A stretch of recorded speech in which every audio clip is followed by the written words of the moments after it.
Doraemon's daily check-in system. This video is purely for entertainment and does not infringe on copyrights or laws. The rights to the novel and image belong to the original author. We do not claim ownership. Don't like waiting and want to listen to this fanfic in full now? Subscribe to our Patreon, where you'll find the best fanfics. Chapter 126. Night arrives. Buzz. With the roar of the machine, a robot with yellow as the main color came out of the manufacturing port. The robot that came out of the manufacturing port was about the same height as an adult, and it had weapons in its hands and arms. Looking at this robot with yellow as the main color, Doraemon and Nobita were stunned, and then looked at Nobi Daichi and asked, "Daichi, is this the robot made by the robot factory?" "Yes." Then Nobi Daichi began to test this robot with yellow as the main color. After some experiments, Nobi Daichi roughly understood some of the yellow robot's conditions. From the perspective of strength alone, it is much stronger than an adult, and other aspects such as speed are also much stronger than adults. It should be able to withstand the robot army of the mechanical utopia. Nobi Daichi guessed. Since he had never seen the robot army of the mechanical utopia, Nobi Daichi didn't know what would happen when his robot army collided with the robot army of the mechanical utopia. It won't collapse at the first touch, right? Nobi Daichi thought about this idea for a while, and then didn't think about it anymore. That was already a result. That was only one step away from the worst result. The worst result is that they can't resist the robot army of the mechanical utopia, and can only go to find that godlike man to change history. I hope it won't turn out like that. Nobi Daichi sighed in his heart. After the first yellow robot was made, other robots appeared in front of Nobi Daichi, Nobita and Doraemon one after another. The color of the robots behind was no longer just yellow, but also robots of other colors. "Daichi, is this the way you came up with to resist the robot army of the mechanical utopia?" Nobita's face was full of excitement. Nobi Daichi nodded and said nothing. Then, led by Nobi Daichi, the three walked out of the robot factory. After walking out of the robot factory, Nobi Daichi stopped again. Turning around, he looked at the robot factory behind him. Nobi Daichi walked forward and pressed a button on the robot factory. Then, under the gaze of Nobita and Doraemon, the robot factory slowly sank underground. Seeing this scene, Nobita and Doraemon were both stunned. Why did Nobi Daichi hide the robot factory? After all, they are the only ones who can enter the mirror world. "Daichi, why do you do this?" Doraemon couldn't help but ask with doubts in his heart. "You will know later." Nobi Daichi didn't explain, because it was too troublesome to explain. After plugging in the bamboo dragonfly, Nobi Daichi, Nobita and Doraemon flew towards home. After another long flight, Nobi Daichi, Nobita and Doraemon rushed to the second floor room of their house. Through the indoor fishing pond, Nobi Daichi, Nobita and Doraemon returned to the real world. After such a toss, it was almost dark before they knew it. After Nobi Daichi, Nobita and Doraemon each did what they wanted to do, it was time for dinner. After dinner, it was completely dark. Nobi Daichi, Nobita and Doraemon didn't know when Fat Tiger and Sunia would come, but they all agreed that it would be better to go a little later, even if Sunia and Fat Tiger waited. In fact, only Nobita thought so, because it was Nobita's duty to bring Fat Tiger and Sunia to their home. Don't ask where Nobita got the courage. Although Nobita was very reluctant, who made him do this? Street, open space. Fat Tiger and Sunia came to the open space early. The reason they came so early was to see Nobita make a fool of himself earlier. But they waited and waited, but they still didn't see Nobita. "Sunia, do you think Nobita won't come?" Fat Tiger sat on the small hill, put his hands on his knees, and asked Sunia, who was standing below. It should not be. Sunia was also a little unsure, because according to Nobita's previous behavior, he might not come. "Humph, if he doesn't come, go to school tomorrow to see how I deal with him." "Fat Tiger, the teacher said that you can't fight in school," Sunia kindly reminded. "Then, it's okay, I can always find a way to deal with Nobita," Fat Tiger said with a nonchalant look. Okay. Sunia didn't have any good solution, and he was very happy to see Nobita being bullied by Fat Tiger. Fat Tiger and Sunia waited and waited, but there was no sign of Nobita. Just when they were getting impatient and were about to go home, a figure suddenly appeared on the street. Fat Tiger and Sunia immediately stopped their steps to go home. They thought that the person who came must be Nobita, and they were a little happy in their hearts. But when they saw the person, Fat Tiger and Sunia were disappointed, because the person walking down the street was not Nobita. "It's a beautiful girl, Fat Tiger." Sunia touched Fat Tiger with his right elbow. The person who came was Lilulu. Lilulu walked step by step to the front of Fat Tiger and Sunia and stopped. "Have you seen a robot as tall as a building?" Lilulu looked at Fat Tiger and Sunia expressionlessly. Hearing Lilulu's inexplicable words, Fat Tiger and Sunia looked at each other, and then looked at Lilulu again.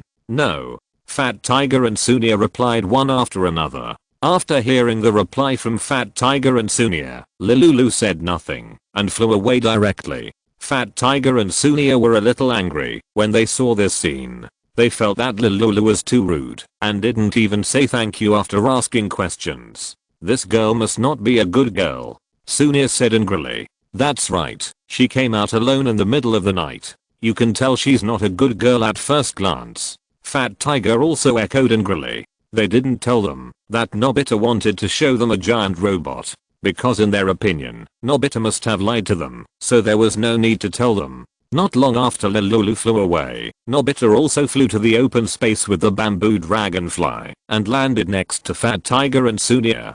Seeing that Nobita actually came, Fat Tiger and Sunia felt a little incredible. "Nobita, do you really have a robot as tall as a building?" "Of course," Nobita said with a smug look on his face. Seeing Nobita's smug look, Fat Tiger wanted to rush up and punch Nobita twice, but after thinking about it, he held back, because he decided to teach Nobita a lesson after he was exposed. Even now, Fat Tiger still didn't believe that Nobita had a robot as tall as a building. "But there is no robot as tall as a building behind you?" Fat Tiger rubbed his fists and walked towards Nobita. Chapter 127. Entering the mirror world together. "Even if I really have a robot as tall as a giant building, I can't bring it here to show you. What if someone finds out?" Nobita looked at Fat Tiger with a strange look on his face. "This?" Fat Tiger paused after hearing what Nobita said.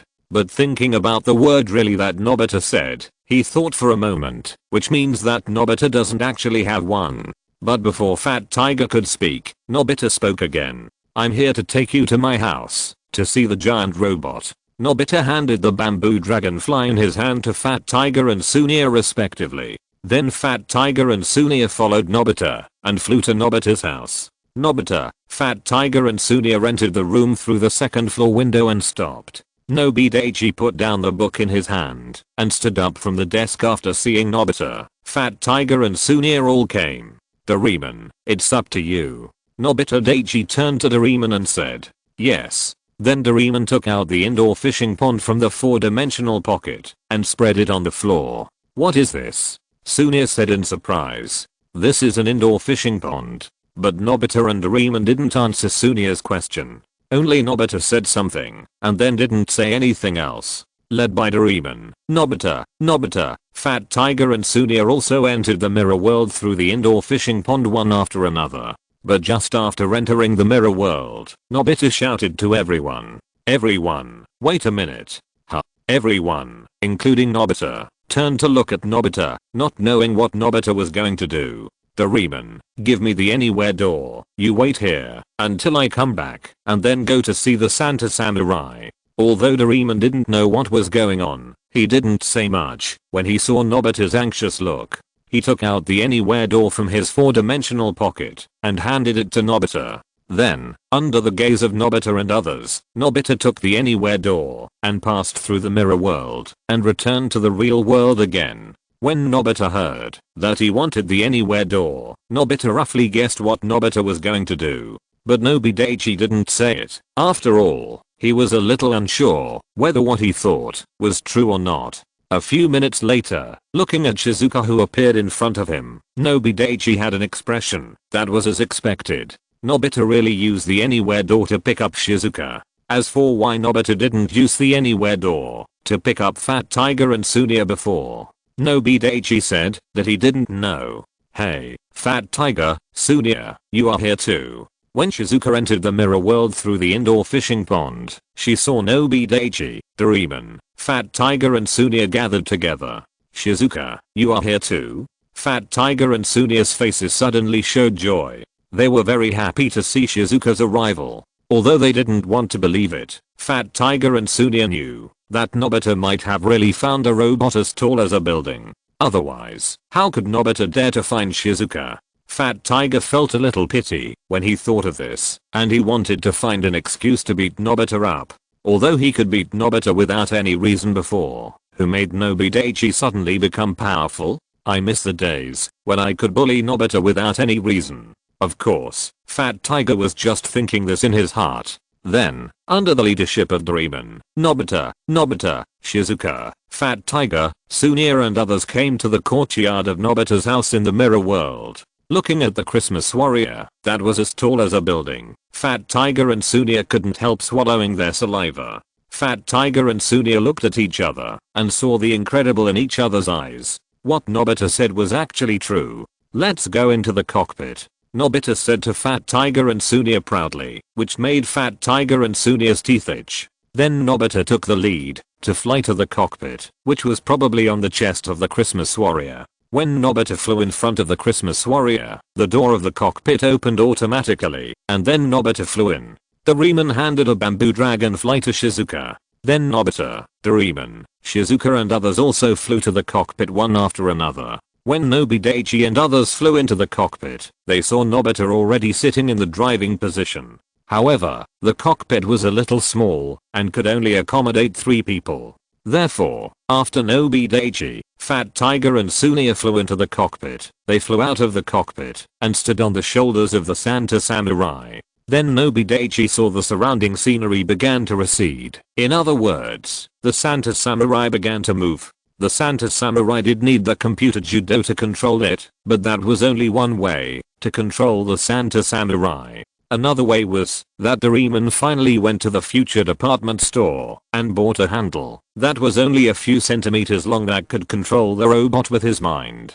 The Santa Samurai was controlled by Doraemon at first, but he couldn't stand Nobita's pleading. After Doraemon gave Nobita instructions, he handed the mind handle to Nobita, and then the Santa Samurai began to be controlled by Nobita. Under Nobita's control, the Santa Samurai began to do all kinds of strange movements. Nobita, Fat Tiger and Sunia were lucky to have caught the Christmas Samurai tightly and had the bamboo dragonfly so nothing happened. But even so, Fat Tiger and Sunia were still angry and their faces turned red, although Nobita could not see Fat Tiger and Sunia's expressions in the dark night. But Nobita could guess that Fat Tiger and Sunia's mood would not be much better under such circumstances. Under Nobita's control, the Christmas Samurai stopped in the middle of a huge square. Because Doraemon felt that it was not a good thing to let Nobita play the Christmas Samurai alone all the time. Therefore, he decided to let Nobita, Fat Tiger and Sunia control the Christmas Samurai in turn. After hearing what Doraemon said, Fat Tiger and Sunia's eyes suddenly flashed with dazzling light. They really wanted it. Although Nobita was also interested in the Christmas Samurai, he was not as emotional as Nobita, Fat Tiger and Sunia. Because in Nobita's view, the Christmas Samurai was probably not as powerful as he was after his transformation. The transformation here refers to Nobi Daichi's transformation into Kamen Rider Metal Atom Cluster Locust. In this form, his highest jumping ability reaches 102.9 meters, which is 3 meters high per floor, which means that the highest jump can reach about 34 floors. At the same time, he can punch out 44.8 tons of force. In Nobi Daichi's opinion, the only disadvantage of this form is that it cannot fly.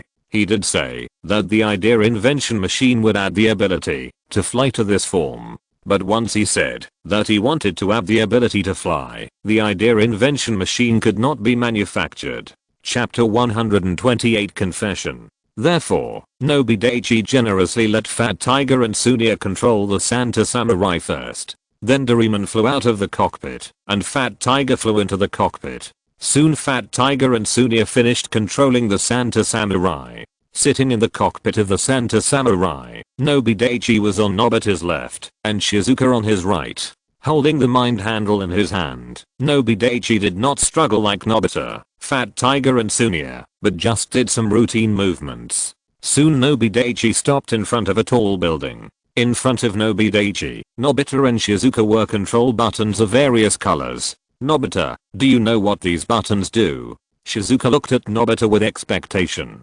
Nobita scratched his head awkwardly. I don't know either. But we can give it a try. Nobita did what he said, and the next moment he pressed a red button. Boom. As Nobita pressed the red button, a laser shot directly from the middle of the Santa Samurai's belly towards the tall building in front. With a loud noise, the tall building collapsed directly. Fortunately, this was in the mirror world, otherwise it would have caused a large number of casualties. With the collapse of the tall building, a ball of fire suddenly lit up where the tall building was, and the blazing sparks suddenly broke out. Seeing this scene, except for Nobi Daichi, Nobita and Shizuka were all stunned. Although Nobita and Doraemon had long known that the Christmas samurai was a weapon used for war, but the huge destructive power caused by the laser fired by the Christmas samurai just now still made them feel frightened. And Fat Tiger, Sunia and Shizuka need not say more. They have been so shocked that they can't speak. Nobita, what's going on? Doraemon, what's going on? Shizuka and Fat Tiger asked Nobita and Doraemon respectively. At this time, their faces were full of fear. Seeing this, Doraemon and Nobita explained to Fat Tiger and Shizuka respectively, and told them about the upcoming invasion of the Earth by the Iron Man core of the mechanical utopia. It would have been fine if Doraemon and Nobita didn't explain. Once they explained, Shizuka, Fat Tiger and Sunia became even more scared. Faced with this situation, Doraemon and Nobita had to tell Fat Tiger and Sunia the solution they had temporarily discussed to prevent them from being too anxious. After hearing Doraemon and Nobita's explanation, Fat Tiger, Sunia and Shizuka barely calmed down their inner anxiety. After Fat Tiger, Sunia and Shizuka recovered, Fat Tiger patted his chest and said, "Call me when the Iron Man core of the mechanical ideal country arrives. I will definitely help you." Fat Tiger is still the same Fat Tiger. Nobi Daichi, Nobita and Doraemon haven't asked them for help yet, but Fat Tiger made a promise first. After hearing Fat Tiger's words, Sunia hesitated a little. Because in Sunia's opinion, resisting the Iron Man core of the mechanical ideal country is too dangerous. But Fat Tiger has already made a promise first, so he is now in a state of confusion, and doesn't know what to do. "Gat Tiger, are you willing to help us?" "That's great." Doraemon looked at Fat Tiger with excitement and gratitude. "Of course, who calls me Fat Tiger, the king of children?" After the Santa Samurai shot the laser, Nobi Daichi, Nobita and Shizuka flew out of the cockpit. Therefore, the three of them heard what Fat Tiger and Doraemon said just now. I also want to help you, can I?" Shizuka said hesitantly. Although she also felt it was very dangerous, but Shizuka did want to contribute her own strength to protect the Earth, but she felt that she could not do anything, and was afraid that Nobi Daichi and others would refuse. But how could Nobi Daichi, Nobita and others have such an idea? Even Nobita was eager for it, and Nobi Daichi was also very happy to see this scene. After all, in Nobi Daichi's view, this is a normal development process. Sunia saw that Fat Tiger and Shizuka both agreed, so he had to say dejectedly, I'll help you too. Bang. After hearing Sunia's words, Fat Tiger patted Sunia's shoulder excitedly. "You are indeed my good friend."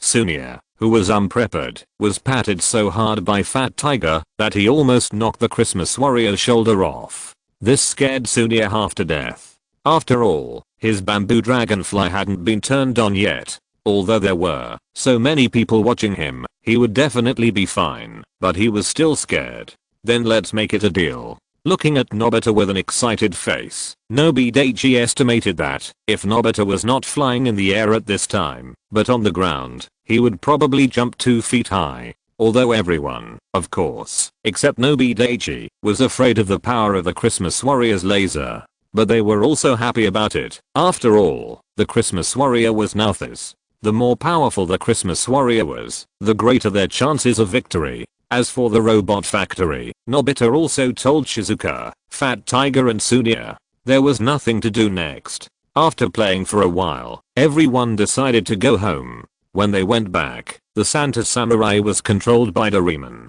Soon, everyone returned to Nobita's house, and returned to the real world through the indoor fishing pond. Then Doraemon used the anywhere door to send Fat Tiger, Sunia and Shizuka back home respectively. Then Doraemon put the indoor fishing pond on the floor into the 4-dimensional pocket. After a lot of tossing, Nobita Daichi was also a little tired and lay directly on the tatami, looking at the ceiling, thinking about the development of the next thing. Judging from the current situation, the development of the plot is generally the same as the original, although some of his practices seem to have deviated slightly from the plot.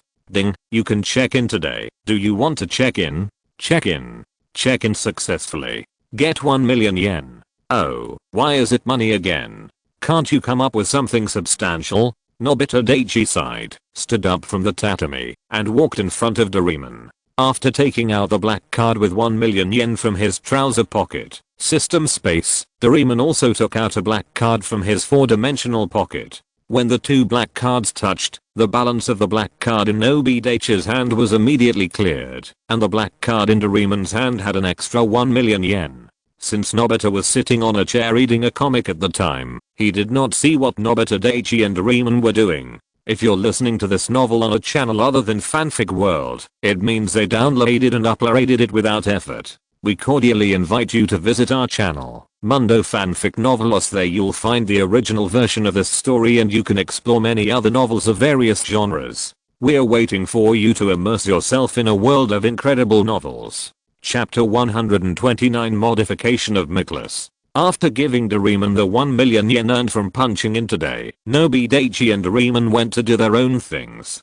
When it was time to go to bed, Nobi Daichi, Nobita and Doraemon went back to their beds to sleep. School. Back mountain. On a cliff. Lilulu stood here and looked at the human town in front of her. Lilulu held a detector like a walkie-talkie in her hand, but the detector could no longer help her at this time. Why can't I find it? If it doesn't work, I can only let the Iron Man core attack the Earth in advance. Although Jiro is very useful, he is not invincible. Thinking of this, Lilulu flew away from here and went to look for the Santa Samurai again. Ding ling ling, click. Press the alarm to stop the alarm.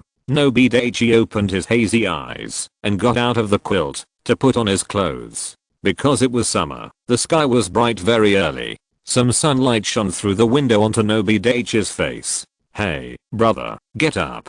The noisy alarm clock did not wake Nobita up, and Nobita was still sleeping soundly. Seeing this, Nobita Daichi had to push Nobita. Don't push me, get up, get up.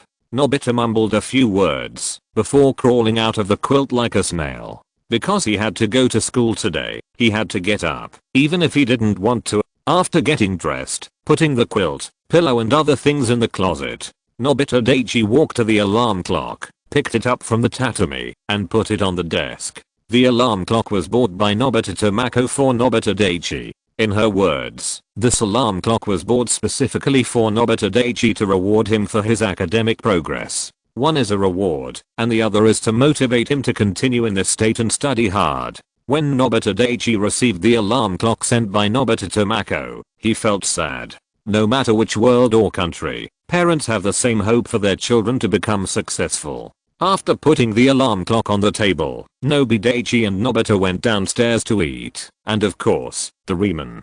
After eating, Nobi Daichi and Nobita went to school with their school bags. The weather today is still good, with a blue sky, white clouds, and a slight breeze from time to time. Since it is still morning, the sun has not risen too high, but there is already some morning light shining on the earth. Following the usual route, Nobi Daichi and Nobita quickly arrived at the school and entered the classroom. Ding ling ling, stand up. Hello, teacher. Hello, classmates, sit down. The morning class passed quickly, and Nobi Daichi and Nobita also went home. When Nobi Daichi and Nobita returned home, Doraemon walked in front of Nobi Daichi and Nobita, who had just put down their school bags. What are you doing, Doraemon? I still have to read the latest version of the comics. Nobita's words were somewhat resentful, but Doraemon didn't care and said to the two, I remember Sunia has a robot called Miklas made by his cousin, right? This was what Doraemon learned from Sunia's jokes with everyone in the mirror world last night. Yeah, what's wrong?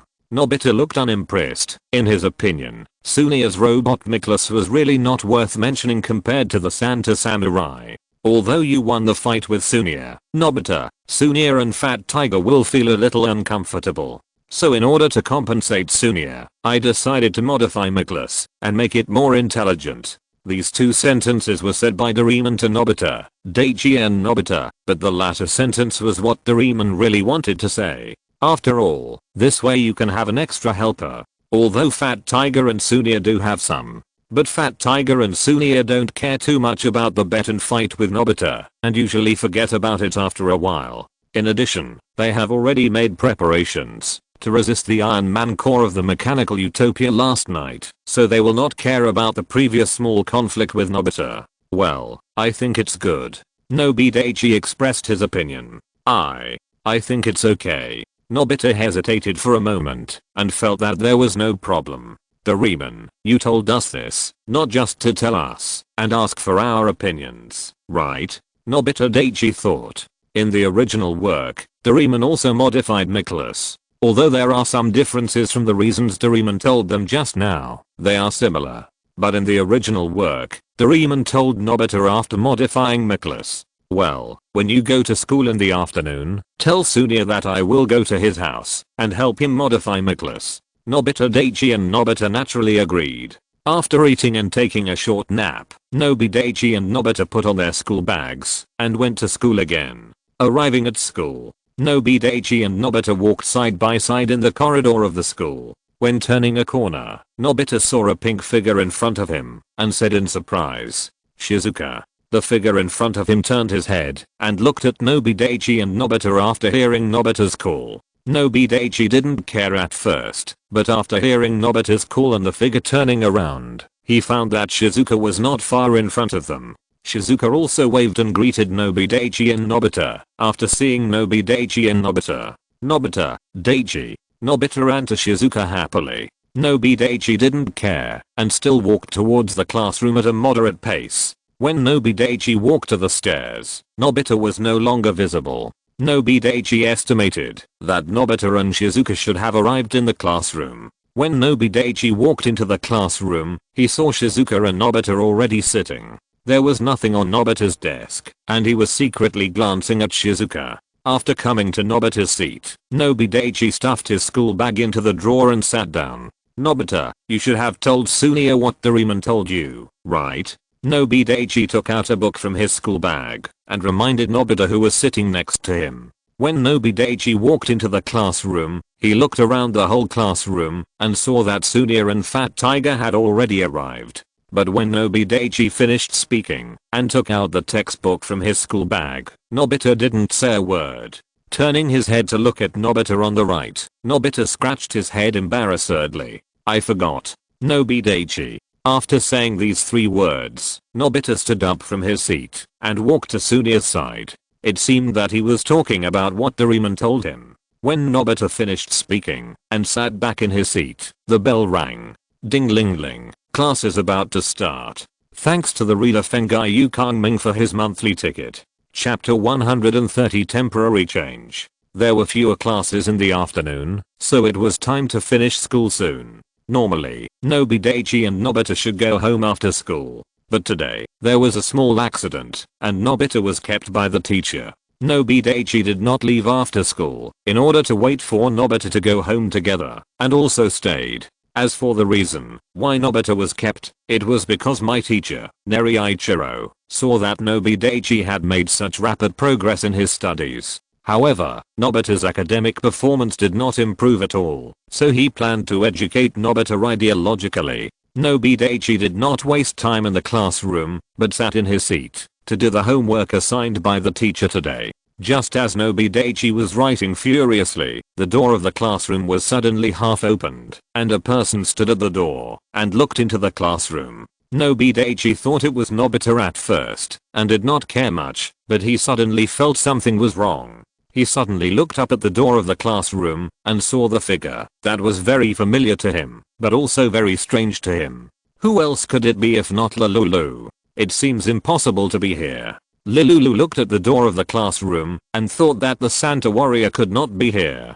After muttering to herself, she closed the door and left. Nobi Daichi quickly put down the paper and pen in his hand and ran to the door of the classroom. But when he walked out of the classroom, he could no longer see Lulu. Nobi Daichi did not give up and searched back and forth in the corridor several times without success before giving up. Oh, it was just a little bit. Nobi Daichi felt a little pity. According to his plan, there was actually no difference between Lulu taking the initiative to find him and him taking the initiative to find Lulu. It was just that it was a bit troublesome for him to find Lulu, and he had no idea where to start. Nobi Daichi could tell Doraemon his plan and let Doraemon use his props to help him. But he was not too sure whether Doraemon would agree to his seemingly dangerous plan. As for explaining to Doraemon, it was a bit troublesome, and Nobi Daichi was a person who would reduce trouble if he could. After searching for Lulu without success, Nobi Daichi had to prepare to go back to the classroom to continue writing his homework. But when Nobi Daichi walked to the door of the classroom, he happened to meet Nobita, who was walking towards him. "Hey, Daichi, you haven't left yet?" Nobi Daichi stayed to wait for Nobita. It was his own idea, and he didn't tell Nobita about it. "Yes," Nobi Daichi said, and walked into the classroom to pack his school bag, and Nobita followed him into the classroom to pack his school bag. After everything was packed, Nobi Daichi and Nobita walked out of the classroom and went home one after another. After leaving the school and walking on the intricate streets, Nobi Daichi glanced at Nobita, who was walking side by side with him. In fact, Nobi Daichi waited for Nobita and followed Nobita home in order to stay with Nobita as much as possible. Because Nobi Daichi knew that Nobita and Lulu would always meet inexplicably, and it was more likely to meet Lulu by Nobita's side. All the way back home from school, Nobi Daichi was a little disappointed because he didn't see Lulu. When Nobi Daichi and Nobita returned to the room on the second floor, there were only the two of them in the room, and there was no Doraemon. Nobi Daichi guessed that Doraemon should have gone to Sunia's house to modify Sunia's robot Nicholas. "Hey, where's Doraemon?" Nobita threw his school bag away, lay on the tatami, crossed his legs, and asked Nobita with his hands crossed behind his head.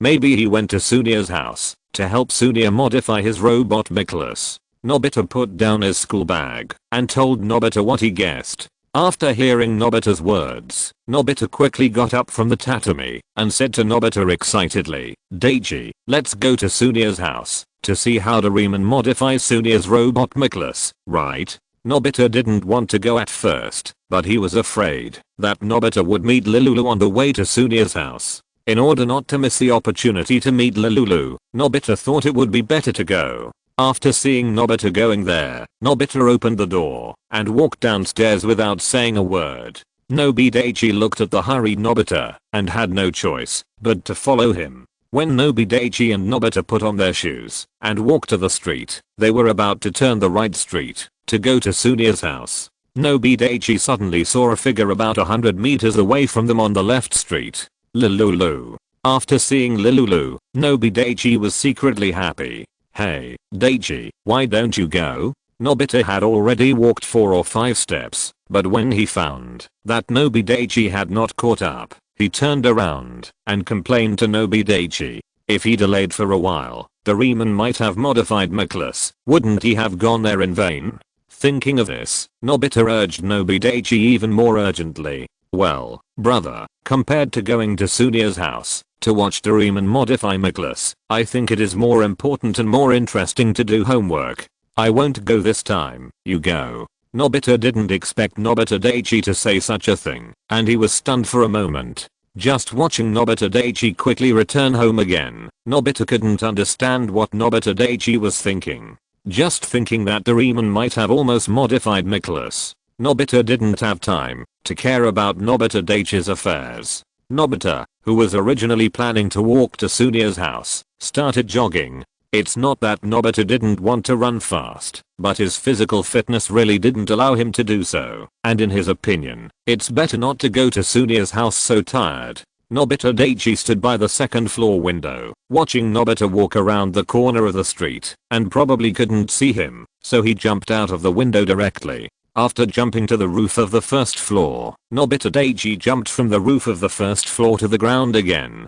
Coming to the street, looking to the left of the street, Lulu's figure was almost disappearing. Nobi Daichi did not dare to hesitate, and quickly ran towards Lulu.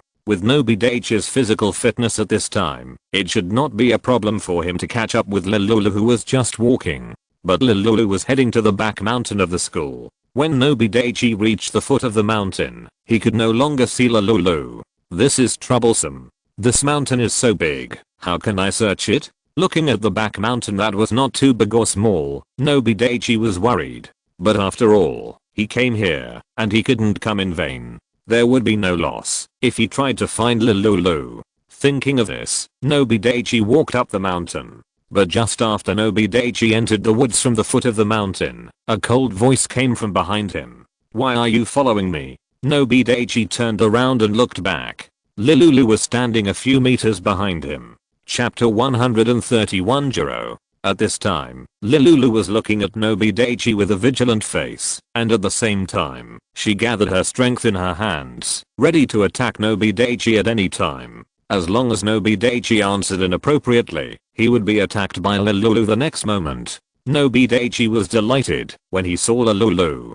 God will not disappoint those who work hard. He finally found Lilulu. As for Lilulu preparing to gather her strength, he didn't care much. After all, he could complete the transformation of the Emperor Armor in an instant, and he was not afraid of Lilulu's attack at all. Nobi Daichi coughed a few times before speaking. "I heard that you are looking for a giant robot?" Huh. After hearing what Nobi Daichi said, Lilulu relaxed the gathering of strength in her hands a little, but she didn't completely relax her vigilance. "How did you know?" Nobi Daichi was stunned. He didn't expect Lilulu to ask such a question. After all, in the original work, Lilulu would not think about other things when she heard about the giant robot. As a result, when it came to Nobi Daichi, Lilulu suddenly asked such a question. Seeing that Nobi Daichi didn't say anything for a long time, Lilulu's vigilance rose again. "Tell me, how did you know I was looking for a giant robot?" Nobi Daichi could only use his brain at a high speed. Recalling a certain fragment in the original work that he still remembered, Nobi Daichi said secretly, "It seems that we can only try our best." When Lilulu was about to lose patience and decided to attack Nobi Daichi suddenly said, "Giant Tiger and Sunia told me." "Who are Giant Tiger and Sunia?" Lilulu asked back with no less vigilance. "They are two people of the same age as me. One is taller than me, but very fat, and the other is shorter than me and very thin. The two of them often play together." Nobi Daichi tried his best to explain to Lilulu to understand, because he had now deviated from the original work. He didn't know whether Lilulu had seen Giant Tiger and Sunia, but he could only try for now. Hearing what Nobi Daichi said, Lilulu quickly thought about her previous memories in her mind. As expected, two people who looked very similar to what Nobi Daichi said were found. Lilulu had already wasted too much time, so she didn't continue to dwell on this matter. "Well, now you take me to find the giant robot you mentioned." "Yeah." After hearing Lilulu's reply, Nobi Daichi breathed a sigh of relief. It seemed to be similar to the original. Fat Tiger and Sunia had already seen Lilulu, but they didn't know when they saw Lilulu. Then Nobi Daichi walked around Lilulu and walked to the foot of the mountain, and Lilulu followed closely behind Nobi Daichi. Not long after following the original path, Nobi Daichi returned home. Lilulu also followed Nobi Daichi to Nobi Daichi's house. Although Lilulu remained vigilant during this process, her inner vigilance was constantly decreasing bit by bit. After arriving at the room on the second floor, Nobi Daichi prepared to go to the closet to get Doraemon's spare 4-dimensional pocket. However, seeing Lilulu still staring at him, Nobi Daichi coughed and said, "Turn around." Although Lilulu didn't know why Nobi Daichi did this, she didn't refute Nobi Daichi and turned around. After watching Lilulu turn around, Nobi Daichi took out the spare 4-dimensional pocket from under Doraemon's pillow in the closet. Then he took out the indoor fishing pond from the 4-dimensional pocket. After putting the spare 4-dimensional pocket back in place, Nobi Daichi laid the indoor fishing pond on the floor. Lilulu also turned around at this time and looked curiously at Nobi Daichi, who was laying the indoor fishing pond on the floor. "What is this?" "Indoor fishing pond." Nobi Daichi didn't explain much. After turning on the switch of the indoor fishing pond, he went into the indoor fishing pond and entered the mirror world. Lilulu was shocked to see Nobi Daichi disappear in front of her. Then she jumped into the indoor fishing pond and entered the mirror world. When Lululu entered the mirror world, she found herself in an upside down position. But Lululu adjusted herself immediately. Then she saw Nobi Daichi standing by and waiting for her. "You're here. The giant robot is in the yard." Nobi Daichi walked to the window and looked at the Santa warrior outside the window and said to Lululu. When Lululu heard Nobi Daichi's words, she excitedly ran to the window. After opening the window, she stretched her head out and looked at the complete Santa warrior standing outside the window. Jiro. Jiro. Lululu kept calling the name of the Santa warrior. Is Jiro its original name? Nobi Daichi thought to himself. Although he knew the general development of the original work, he had forgotten some details, such as the original name of the Santa warrior. Lululu saw that she kept calling the name of the Santa warrior, but the Santa warrior did not respond at all, so she became a little anxious. She flew out of the window directly, and then flew to the side of the Santa warrior's brain, and began to ask again. But the Santa samurai still didn't react. Lululu had no choice but to fly back to Nobi Daichi's side. What's going on? Why can't Jiro speak or move? When I got it back and assembled it, he couldn't move. By the way, have you seen a blue metal ball? Lululu seemed to have thought of something and said with some joy. No. Nobi Daichi replied without hesitation. Lululu couldn't help but feel disappointed after hearing Nobi Daichi's answer. But what? Lululu had gone from hope at the beginning to disappointment now. After hearing Nobi Daichi's but, she hurriedly asked. But I have a mind controller, and I can use it to control Jiro. Nobi Daichi also changed the name of the Santa samurai to Jiro. Where is the mind controller? In Jiro's operating cabin. Nobi Daichi replied. The mind controller was specially placed in the cockpit of the Santa samurai by Doraemon. In Doraemon's words, it is more convenient to put it in the cockpit of the Christmas warrior. If it is put in the 4-dimensional pocket, it is inconvenient to find something as small as the mind handle, and it takes time. As soon as Nobi Daichi finished speaking, he felt a sense of weightlessness. He looked up in surprise and found that he had been grabbed by Lululu and flew to the cockpit of the Christmas warrior. When they arrived in front of the cockpit of the Christmas warrior, the door of the cockpit opened automatically. Then Lululu took Nobi Daichi into the cockpit. Where is the mind handle you mentioned? After putting Nobi Daichi down, Lululu asked hurriedly. Nobi Daichi did not speak, but under Lululu's gaze, he directly took out the mind handle from under the main seat. Chapter 132. Inform. Is this the mind controller?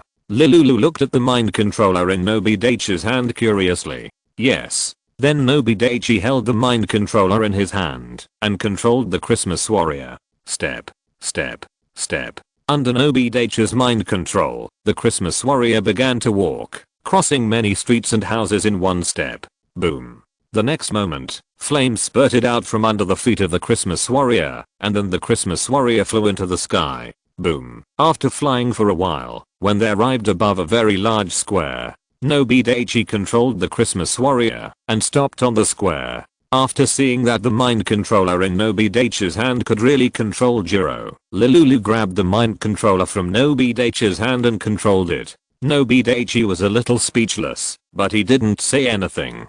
Perhaps because he felt that the cockpit limited his vision, Lululu opened the cockpit door and brought Nobi Daichi to the shoulders of the Christmas warrior. Then Lululu also tried to control the Christmas warrior. After Lululu manipulated the Christmas warrior for a while. Sorry, I didn't know it was yours, and took it back. Nobi Daichi said I'm sorry. Of course, this was all Nobi Daichi's confusing behavior. Well, I forgive you, but you have to agree to 2 requests of mine. Lululu stood beside Nobi Daichi and held her hair happily. Then Lululu manipulated the Christmas warrior back to Nobi Daichi's home in the mirror world. Through the indoor fishing pond, Nobi Daichi and Lululu returned to the real world. The first is that you have to lend this thing to me. Lululu rolled up the indoor fishing pond and held it in her arms. The second request is that this is a secret between the 2 of us. You can't tell anyone else. No problem. Nobi Daichi naturally agreed, but Lululu didn't believe Nobi Daichi. You have to swear. I swear. Nobi Daichi raised his hand and swore helplessly. I thought that the scene of swearing in the original book would not appear, but I didn't expect it to appear. After seeing Nobi Daichi swear, Lulu flew away through the window holding the indoor fishing pond. Nobi Daichi walked to the window, and he could hardly see Lulu anymore. He could only see a small black dot in the distance. Letting Lulu take the indoor fishing pond was a very important part of Nobi Daichi's plan. Because Lulu was still very hostile to humans, he wanted to change Lulu's incorrect views and attitudes. Of course, this was just one of the many reasons why Nobi Daichi lent the indoor fishing pond to Lulu. Before Nobi Daichi had time to think more, Nobita and Doraemon had already pushed open the door of the second floor room and came in.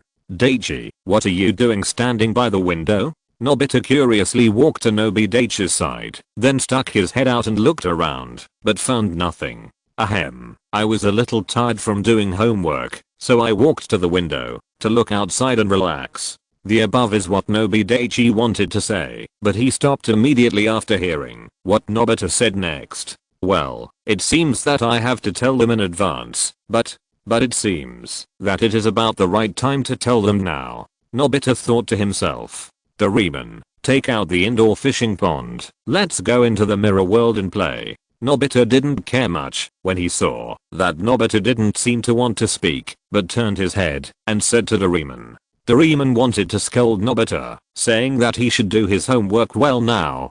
But after hearing what Nobita said, Doraemon had to hold back his words for the time being. Doraemon, wait a minute. Then Doraemon turned his head to Nobita, wanting to see what Nobita wanted to say. Although Nobita was eager to enter the mirror world to play, he saw that Doraemon stopped, so he had to turn around and look at Nobita to hear what he would say. Then Nobita told him part of his plan and what he had done so far. What, Daichi, you actually lent the indoor fishing pond to that girl named Lulu? Doraemon was stunned. That's right, Daichi, you have to know that girl named Lulu is here to invade the earth. Nobita also criticized Nobita Daichi.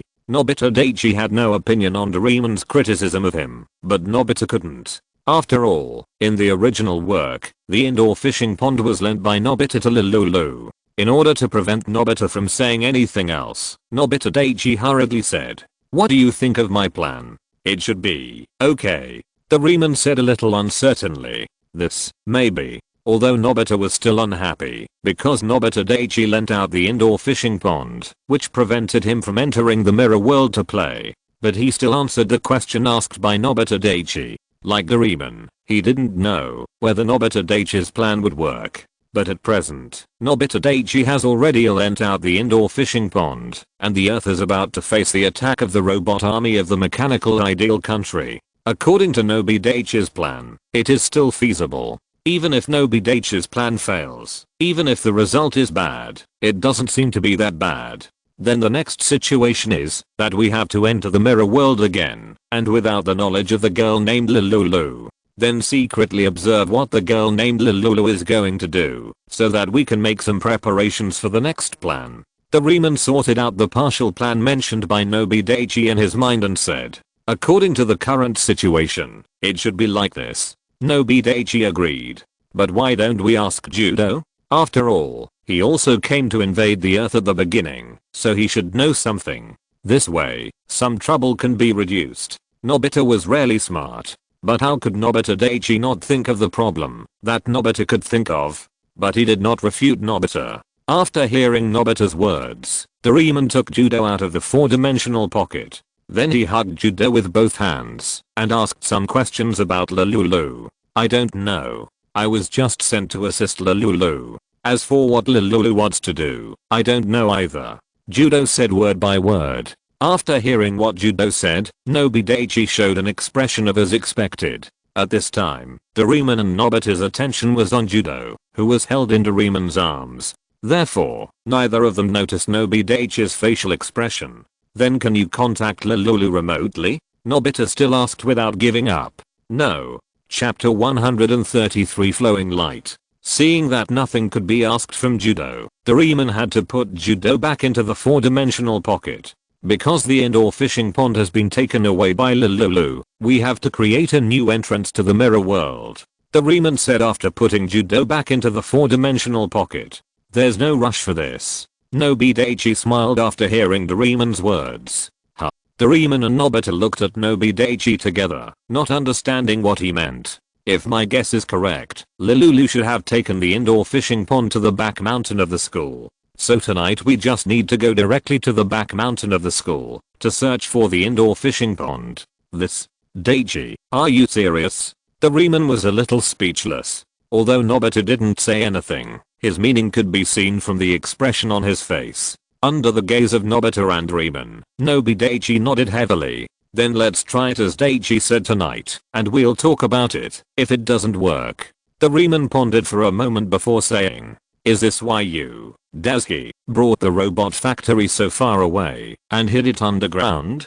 Nobita suddenly said, as if he had thought of something. Yes. Nobita replied directly. I see. Doraemon was also somewhat surprised. Although it was not too late at this time, it was already close to dusk and almost dark. After temporarily deciding the next plan, Nobita and Doraemon went to do their own things. In the evening, after dinner, Nobita and Doraemon decided to go to the back mountain of the school. But Nobita stopped them in time. Looking at Nobita and Doraemon, who looked puzzled, Nobita simply explained that the time was not right. Standing by the window, looking at the back mountain of the school in the distance, Nobita was actually a little uneasy. After all, due to his appearance and his intentional changes to certain things, some things may appear earlier or later. Just like tonight. He was not sure that Lulu would implement her plan tonight, but he thought that Lulu had already wasted some time looking for the Santa Samurai. After getting the indoor fishing pond, she should implement her plan immediately. Nobita and Doraemon did not understand what Nobita Daichi meant. However, they had already carried out Nobita Daichi's plan, and they could only listen to Nobita Daichi's arrangements. After waiting for a while, they found that Nobita Daichi still had no arrangements. Nobita and Doraemon decided to do their own things to kill time. However, before Nobita and Doraemon took 2 steps, they suddenly stopped. Because Nobita Daichi suddenly spoke. It's tonight, let's go. Looking at the dazzling streams of light in the sky in the distance, the same as in the original, the streams of light fell behind the mountain behind the school. Nobita Daichi urged Nobita and Doraemon behind him. Then he put the bamboo dragonfly that he had been holding in his hand on his head, opened the window and flew out. Doraemon and Nobita behind Nobi Daichi heard what Nobi Daichi said. They also quickly put the bamboo dragonfly on their heads and flew out of the window behind Nobi Daichi. Then Nobi Daichi, Nobita and Doraemon flew to the back of the school together. Because it was already night, there were thousands of lights below Nobi Daichi, Nobita and Doraemon. But at this time, Nobi Daichi, Nobita and Doraemon had no intention of looking at the spectacular scene. Under the leadership of Nobi Daichi, the 3 of them quickly came to a dense forest behind the school. After landing, Nobi Daichi, Nobita and Doraemon took down the bamboo dragonfly. It should be nearby. Let's look for it together and don't get separated. Nobi Daichi said to Nobita and Doraemon next to him. Yeah. Nobita and Doraemon both nodded in agreement. Estimating where the stream of light would land, Nobita and Doraemon followed closely behind. Summer nights are always filled with cicadas chirping, giving people an inexplicable feeling in this dark night. Although there is a moon tonight, it is not round, but crescent shaped, and not very bright. After walking past a few trees and climbing over a few bushes, a small open space appeared in front of Nobita, and Doraemon. The indoor fishing pond that Nobita lent to Lulu was laid out on the small open space. Nobita and Doraemon looked at the indoor fishing pond laid out on the ground. Before they had time to praise Nobita for being so accurate, they were attracted by a stream of light. Wow. A stream of light suddenly appeared in the sky and shot towards the indoor fishing pond. After that stream of light entered the indoor fishing pond, another stream of light emerged from the sky and shot towards the indoor fishing pond. Seeing this magical scene, Nobita and Doraemon were both very curious. What are those streams of light? But Nobita and Doraemon didn't have much time to think about it, because Nobita Daichi had already walked to the indoor fishing pond and jumped in. Seeing this, Nobita and Doraemon didn't hesitate and followed him to the indoor fishing pond and jumped in. After jumping into the indoor fishing pond, Nobita Daichi naturally came to another world, the mirror world. After Nobita Daichi entered the mirror world through the indoor fishing pond, Nobita and Doraemon followed him into the mirror world. Be careful, this place is not as safe as before it was lent to Lulu. Nobita Daichi said to Nobita and Doraemon behind him. Daichi, how did you? Nobita stopped abruptly before he could say the 3 words no. Because at this time, a robot nearly 2 meters high suddenly appeared in the bushes a few meters in front of Nobi Daichi, Nobita and Doraemon. When the 2-meter-high robot saw Nobi Daichi, Nobita and Doraemon, it shouted without any emotion, "Earthlings, destroy." Then it rushed towards Nobi Daichi, Nobita and Doraemon. Nobi Daichi's body flashed with golden light, and he instantly put on the Emperor Armor and completed the transformation. In order to prevent more robots from attracting, Nobi Daichi roughly estimated, and threw a punch. Boom. The robot that rushed towards Nobi Daichi, Nobita and Doraemon was directly blown up by Nobi Daichi's punch. After a ball of sparks flashed, the robot that rushed towards Nobi Daichi and others disappeared in this world. We must leave this place quickly. Nobi Daichi was of course not afraid of the vulnerable robots attracted by the explosion, but just for the smooth implementation of the plan. Chapter 134, a line microphone without a line. Thinking of this, Nobi Daichi held Nobita and Doraemon in his left and right hands and ran away. Not long after they left, more than a dozen robots arrived at the place where Nobi Daichi, Nobita and Doraemon were just now. However, when the robots arrived, there was nothing else on the field except some dark wreckage. Seeing that they really couldn't see anything, the dozen robots left here again. On the other side, Nobi Daichi took Nobita and Doraemon away from the place where they were just now and stopped. Daichi, you are so powerful, why are you running? Nobita, who was put down by Nobi Daichi, said a little indignantly. The main purpose of our coming to the mirror world this time is to find out the news, not to duel with them. Nobi Daichi explained casually. After a flash of light, Nobi Daichi returned to his human form. Anyway, his transformation only took a moment, so he was not afraid of encountering any danger. The main reason was that he was too tall after the transformation. He had to lower his head to talk to Nobita and Doraemon, which made him feel quite inconvenient. We can't go in the direction we came from just now, so let's go in another direction, Nobi Daichi suggested. But at this time Doraemon suddenly said, "Wait a minute, did you hear any sound?"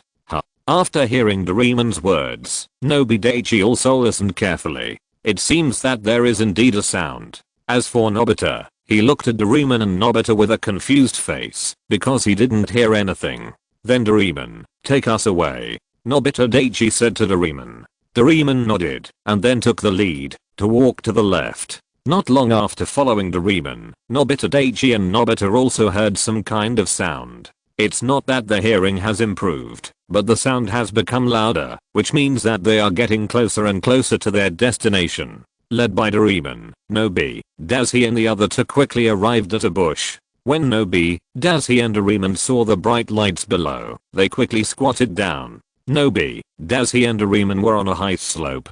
They were on the slope and extended along the slope below. A robot base appeared in front of Nobi, Daichi and Doraemon. Maybe it was because the time was too short, or for some other reasons. The robot base was still open air. At this time, various production chains in the robot base were running in an orderly manner. And next to the production chain, robots were arranging production with both hands. Suddenly, Nobita looked at the entrance of the edge of the robot base. A robot with a tank axle below walked into the robot base with two mechanical hands holding a three-dimensional silver-white iron block. An idea suddenly popped up in Nobita's mind. Could it be that the stream of light that Daichi, Doraemon and I saw before was the silver-white iron block in the robot's hand? Just as this thought came to his mind, Doraemon interrupted him before he could think more. What should we do now? Doraemon quickly looked up at the robot base below and then lowered his head to Nobi Daichi and Nobita. Tap tap tap. Suddenly, Nobi Daichi, Nobita and Doraemon felt the ground shaking under their feet. Nobi Daichi, Nobita and Doraemon were originally lowering their heads to talk. After feeling the shaking of the ground, they suddenly raised their heads and looked down through the bushes. They found that in front of them, that is, in front of the robot base, a huge robot was walking towards them step by step. It was the giant robot Santa Samurai. As the Santa Samurai got closer and closer to Nobi Daichi, Nobita and Doraemon, they also saw Lulu standing on the shoulders of the Santa Samurai, and the Santa Samurai stopped when he walked not far from the robot base. Then Lulu, who was standing on the shoulders of the Santa warrior, kept waving her arms and opening her mouth, as if she was saying something. Doraemon, can you let us hear what Lulu is saying? Nobita said to Doraemon. Yes. Doraemon searched in his 4-dimensional pocket and found 2 hollow tubes several centimeters long. A wire microphone without a wire. As long as you send one of these 2 hollow tubes to the side of Lulu, you can hear what Lulu is saying from the other hollow tube. Doraemon held the wire microphone without a wire and explained to Nobita and Nobita. Doraemon was about to send one of the wire microphones without a wire to the side of Lulu, but Nobita stopped him in time. Huh? Dazzy, what do you mean? Doraemon looked at Nobita with a puzzled look. Doraemon, you just told us how to use it, but you didn't tell us what to pay attention to when using it. Nobita pointed at the wire microphone without a wire in Doraemon's hand. He thought of the original story, because of Nobita's fault. Lulu heard what Nobita said, and then discovered them, which led to a series of troubles. However, there were also some reasons for Doraemon, because Doraemon did not tell the precautions of the wireless microphone. Although Nobi Daichi was not afraid of trouble, he did not want to cause more trouble. Oh, this? Doraemon showed a look of surprise. Then he explained patiently. The wireless microphone, you can also see that it has 2 microphones, and no matter which microphone the person speaks, the person next to the other microphone can hear it. So I will let one of the wireless microphones fly to Lulu's side in a while, and then you just need to listen to what Lulu will say. After saying this, Doraemon planned to send one of the wireless microphones to Lulu's side. At the same time, no matter what we hear that surprises us, remember not to speak. Finally, Nobi Daichi added a sentence. Then Nobi Daichi, Nobita and Doraemon saw one of the unwired microphones fly out of the bushes in front of them and quietly fly behind Lulu. And in the middle of Nobi Daichi, Nobita and Doraemon, the unwired microphone left behind also heard Lulu's voice. Report. After my survey, I found a space larger than the North Pole of the Earth. I'm building a base in this space, and I apply to send the Iron Man Corps to attack the Earth after the base is built. Nobita and Doraemon were a little surprised and scared when they heard this, but they had already taken precautions before, so they were able to accept it calmly and did not make a sound. Chapter 135 Mutation. After Lulu finished speaking, no sound came out of the wireless microphone for a while. But for safety, Nobi Daichi, Nobita and Doraemon waited for a while. But after waiting for a while, Nobi Daichi and the other 2 still didn't hear anything from the wireless microphone. So Doraemon prepared to summon the wireless microphone behind Lulu. But before Doraemon summoned the wireless microphone he had sent out, he heard a sudden scream from Nobita behind him. It's over. Doraemon had such an idea in his mind. Sure enough, the next moment, Lulu, who was standing on the shoulder of the Santa samurai, suddenly turned around and looked at where the 3 of them were. They were squatting next to the bushes, and Lulu should not be able to see them, but Nobi Daichi stood up. Nobi Daichi didn't want to stand up either, because a robot with bloodshot eyes suddenly appeared behind them. After the light flashed, Nobi Daichi successfully completed the transformation. After rushing to the front of the robot, he punched the robot with bloodshot eyes. The robot standing not far from Nobi Daichi also rushed towards Nobi Daichi. As expected, the robot in front of him did not get rid of the robot that Nobi Daichi and others had first met. It was still blown up by Nobi Daichi's punch, and a ball of sparks flashed in front of Nobi Daichi's eyes. Although it was easy for Nobi Daichi to deal with the robot in front of him, he suddenly felt that something was wrong. As for what was wrong, he couldn't say it now. But the most important thing is to leave here first, because Lulu is controlling the Christmas warrior to approach them. Nobita screamed before Nobi Daichi transformed, and Lulu turned around and looked at the location of Nobi Daichi and the other 2. A moment after Nobita screamed. Therefore, the scene of Nobi Daichi's transformation was naturally seen by Lulu. It's Daichi. When Lulu, who was standing on the shoulder of the Christmas warrior, saw Nobi Daichi, her tone was a little surprised, and then she waved to Nobi Daichi and shouted, I hope you can help me expand the entrance to this space. After the Iron Man Corps attacks the Earth, we will give you special treatment among the Earthlings. However, Nobi Daichi, Nobita and Doraemon didn't pay attention to what Lulu said. because the eyes of all the robots in the robot base below turned blood red. The robots working on the production chain, patrolling, carrying materials, and doing other things stopped at the same time. Then the next moment, hundreds and thousands of robots rushed to Nobi Daichi, Nobita and Doraemon. Lulu seemed to notice something wrong when she saw this scene, so she asked the Christmas warrior to stop, go back and keep working. Lulu ordered the robots in the robot base through a specific voice amplifier. But the robots in the robot base didn't pay any attention to what Lulu said. They still didn't change their direction and rushed to the location of Nobi Daichi, Nobita and Doraemon. What's going on? Looking at the robot army rushing towards them, Nobita exclaimed. Because Nobita was by his side, Nobita was not too scared. At least he could still speak. Doraemon shook his head, indicating that he didn't know. But Nobita seemed to remember something. He guessed that the target of the robots rushing out of the robot base was not him, Nobita, and Doraemon. If he was right, the target of the group of robots should only be Nobita, or the future god Nobita. Although Nobita didn't know why the system said that Nobita would not be in danger in 5 years, and this world would return to its normal trajectory. Could it be that Nobita would become God Nobita in 5 years? But it was obvious that the current situation was not suitable for thinking about these. Lulu, standing on the shoulder of the Christmas warrior, looked at the robots below who didn't listen to her orders, and felt a little annoyed. She controlled the Christmas warrior to step on several robots, hoping to scare the robots and stop their current behavior.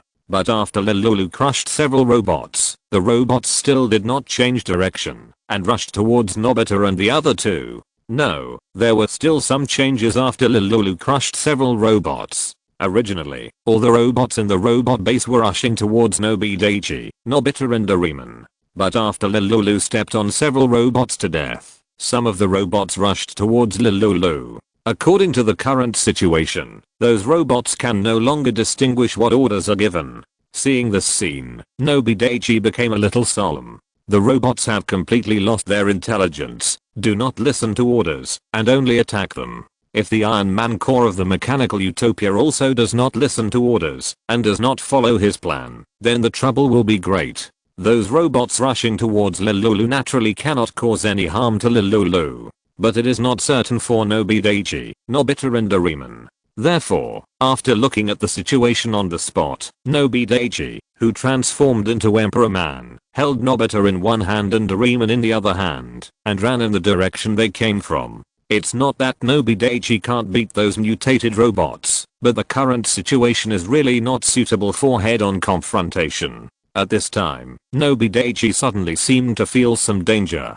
He was running forward and turned right at high speed, rushing hundreds of meters in an instant. When Nobi Daichi just ran away from the original place, a laser almost instantly hit the original place. Boom. The land within a radius of dozens of meters instantly seemed to evaporate, revealing a large pit. Nobi Daichi, who had temporarily escaped the danger just now, did not stop and continued to run, but his speed was a little slower. After looking behind him, Nobi Daichi couldn't help but say a swear word. Although it was night, the laser shot by the Santa Samurai briefly illuminated the back. At the same time, the sparks generated by the laser explosion also quickly swept across a large area of forest. I didn't expect that the Santa Samurai would also mutate. As for Lulu attacking them, it was probably impossible. At most she could just catch him. After all, Lulu still wanted Nobi Daichi to help her expand the exit to the mirror world.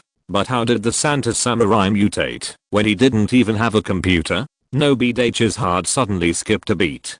Could Lulu also mutate due to an unknown force? What about judo? Carrying Nobita and Doraemon, Nobi Daichi ran away from the mountain behind the school. Judging from the current situation, it is impossible to return to the real world through the indoor fishing pond on the mountain behind the school. Doraemon can only create another mirror to enter and exit the mirror world. Thinking of this, Nobi Daichi carried Nobita and Doraemon to the town where they lived in the mirror world and stopped.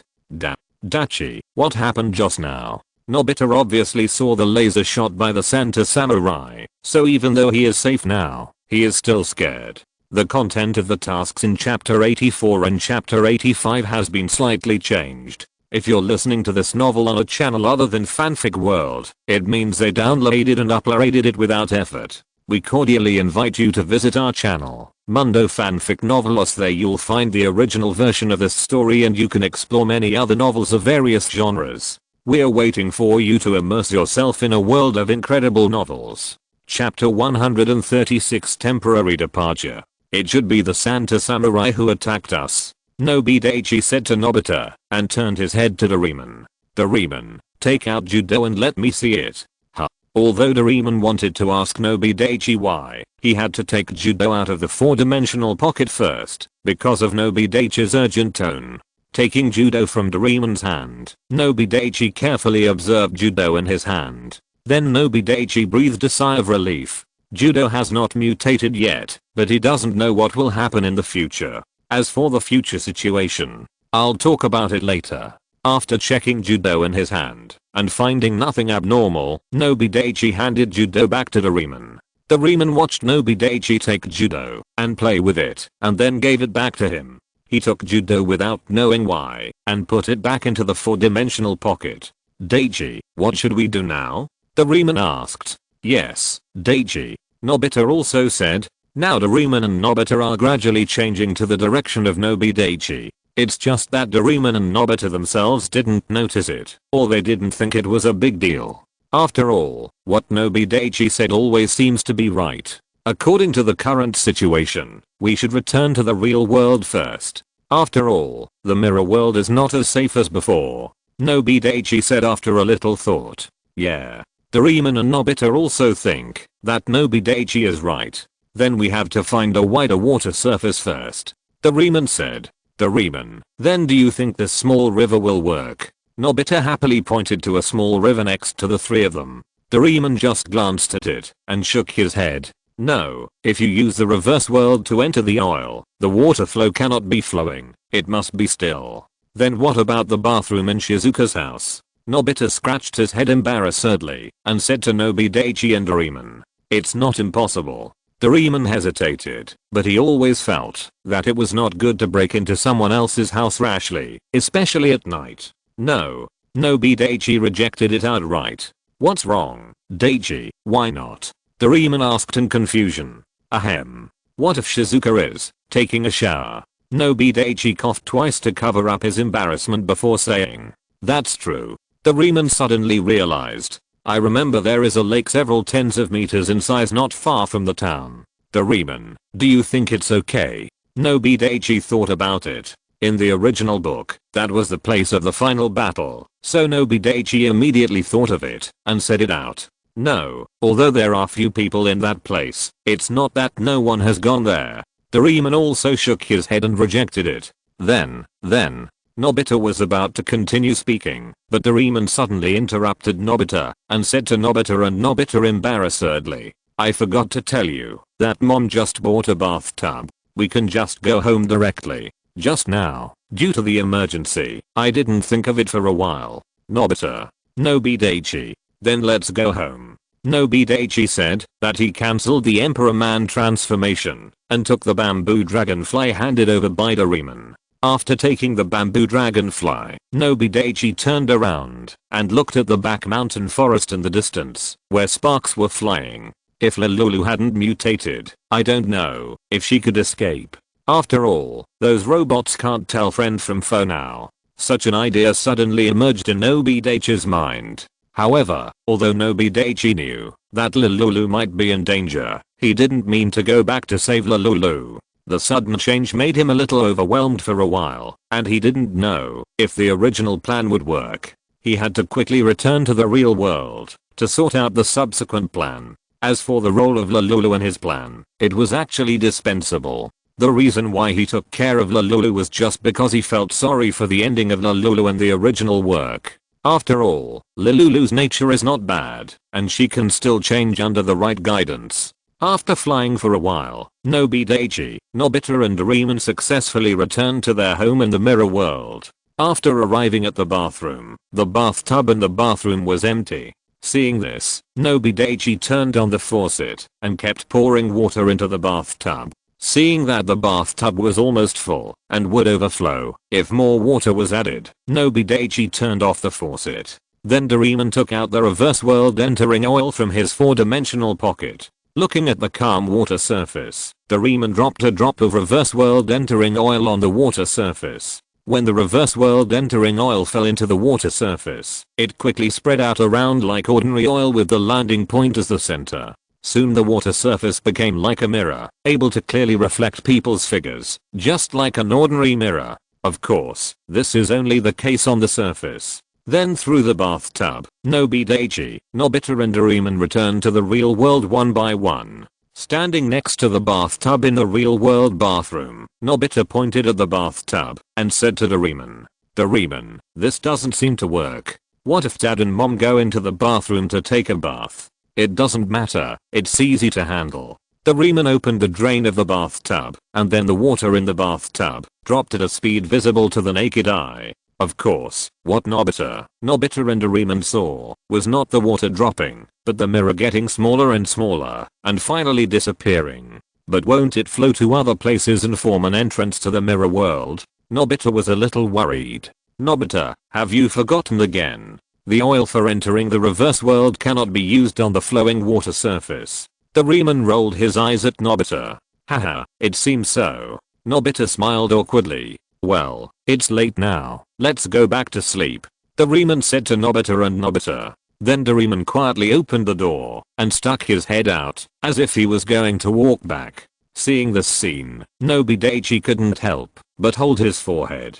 After pulling Doraemon back from the door, Nobi Daichi said to Doraemon, "Doraemon, why don't you take out the anywhere door and use it to go back to the room on the second floor?" Oh, Doraemon showed a look of realization and then took out the anywhere door from his 4-dimensional pocket. He placed the anywhere door on the ground, held a handle, and opened the door, and it was the room on the second floor. Then Doraemon, Nobi Daichi and Nobita crossed the anywhere door one by one and returned to the bedroom. Chapter 137 Collective. At this time, it was already late. Nobi Daichi, Nobita and Doraemon didn't say anything after returning to the house. They tidied up a little and prepared to go to bed. "Ding, you can punch in today. Do you want to punch in?" "Punch in.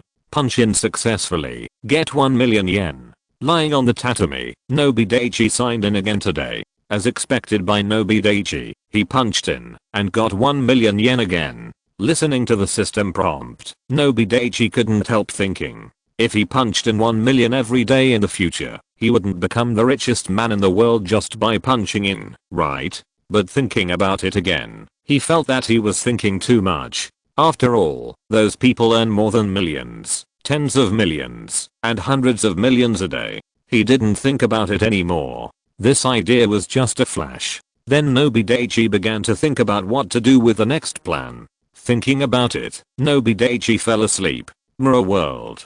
How could this happen? Lilulu flew up from the shoulder of the out-of-control Santa Warrior. She looked at the Santa Warrior and other robots that were attacking randomly and couldn't help but feel worried. She looked at the mind handle in her hand and then at the out-of-control Santa Warrior. Lilulu tried to control the Santa Warrior again. The result was beyond doubt. It was completely useless. Suddenly, the Santa Warrior raised his head as if he had just discovered Lilulu. His silver white eyes had already turned blood red. Looking at Lilulu flying above his head, the Santa Warrior reached out and grabbed Lilulu. Lilulu, who was thinking with her head down, suddenly felt a black screen in front of her eyes and then instinctively retreated quickly to the back. After getting rid of the previous darkness, she looked up and found that it was the Santa Warrior who attacked her. The mutated Santa Warrior saw that his attack failed, so he grabbed Lilulu again. This time Lilulu flew higher, so the Santa Warrior couldn't reach Lilulu at all. Lilulu was just thinking about whether there were other ways to solve the current situation. After all, building this base was a task she had proposed to complete.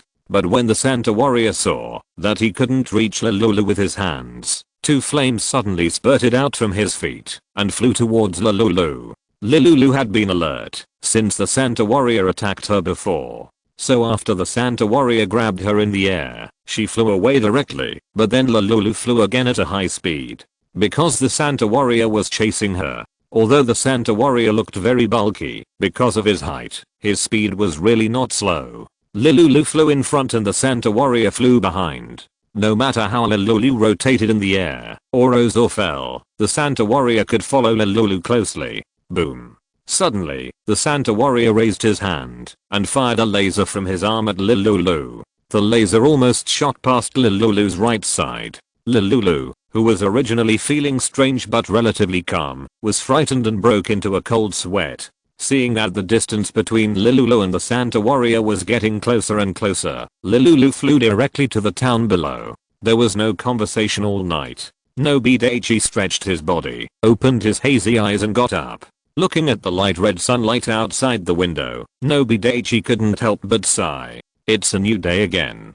Daichi, stop yelling, I still want to sleep. Looking at Nobita who had his head tucked into the quilt, Nobita felt helpless. Brother, get up, you still have to go to class today. After hearing Nobita's reminder, it took a long time for Nobita to reluctantly stick his head out of the quilt. Okay, I know. When Nobita got up, Doraemon was still sleeping in the closet. Nobita, who had already gotten up from the tatami, looked at Doraemon who was still sleeping in the closet, and couldn't help but say, I really envy Doraemon, who doesn't have to go to class. Hearing this, Nobi Daichi couldn't help but roll his eyes at Nobita. After dinner, carrying their school bags, Nobi Daichi and Nobita went to school together. Today, there are only classes in the morning, and no classes in the afternoon. Therefore, Nobi Daichi decided to go to the mirror world again this afternoon to check the situation. But before that, he decided to bring Shizuka, Fat Tiger and Sunia to the mirror world, and make plans together. Therefore, during the morning breaks, Nobi Daichi looked for Shizuka, Fat Tiger and Sunia, in turn and told them to meet at his house in the afternoon. When Shizuka, Fat Tiger and Sunia heard about that matter, they did not refuse, and said they would definitely go in the afternoon. Ding-ling-ling, with the ringing of the bell, the last class in the morning ended. Nobi Daichi and Nobita walked out of the classroom together. Daichi, what are you doing looking for Shizuka, Fat Tiger and Sunia during the break? Walking on the road, Nobita looked at Nobi Daichi walking on his right and asked. Nobita was drowsy all morning today. He barely opened his eyes in class and fell asleep on the table after class. Although he saw Nobita Daichi walking towards Shizuka, Fat Tiger and Sunia after class, he just glanced at them and didn't have the energy to ask. Now he has the time and energy to ask. After all, with Nobita's personality, how could he not be curious about this? After hearing Nobita's question, Nobita Daichi did not hide it and told Nobita the reason directly. What? We are going to the mirror world this afternoon. After hearing Nobita Daichi's reply, Nobita paused. But Daisuke, the mirror world is so dangerous now, don't you know? At this point, Nobita remembered the thrilling scenes in the mirror world last night. Of course I know, but we have to go. Don't worry, it should be not dangerous. Okay. Hearing this, Nobita had no choice but to accept it. After all, Nobita Daichi had already invited Shizuka, Fat Tiger and Sunia, and he couldn't break his promise. Soon, Nobita rushed back home. Doraemon, we are back. Pushing open the door on the second floor, Nobita walked into the house, threw away the school bag in his hand, and then shouted Doraemon. But no one responded to him, because Doraemon didn't seem to be in the house. Doraemon, not here? Nobita looked around the house, then walked to the closet, opened the closet, and still didn't see Doraemon. It seems that Doraemon is really not here. After finding that Doraemon was not in the house, Nobita didn't care, and lay on the tatami and read comics. Nobita followed Nobita into the house, and he didn't see Doraemon either. But like Nobita didn't care much. After all, such things are too common. After picking up Nobita's school bag, Nobita put his and Nobita's school bags next to the desk.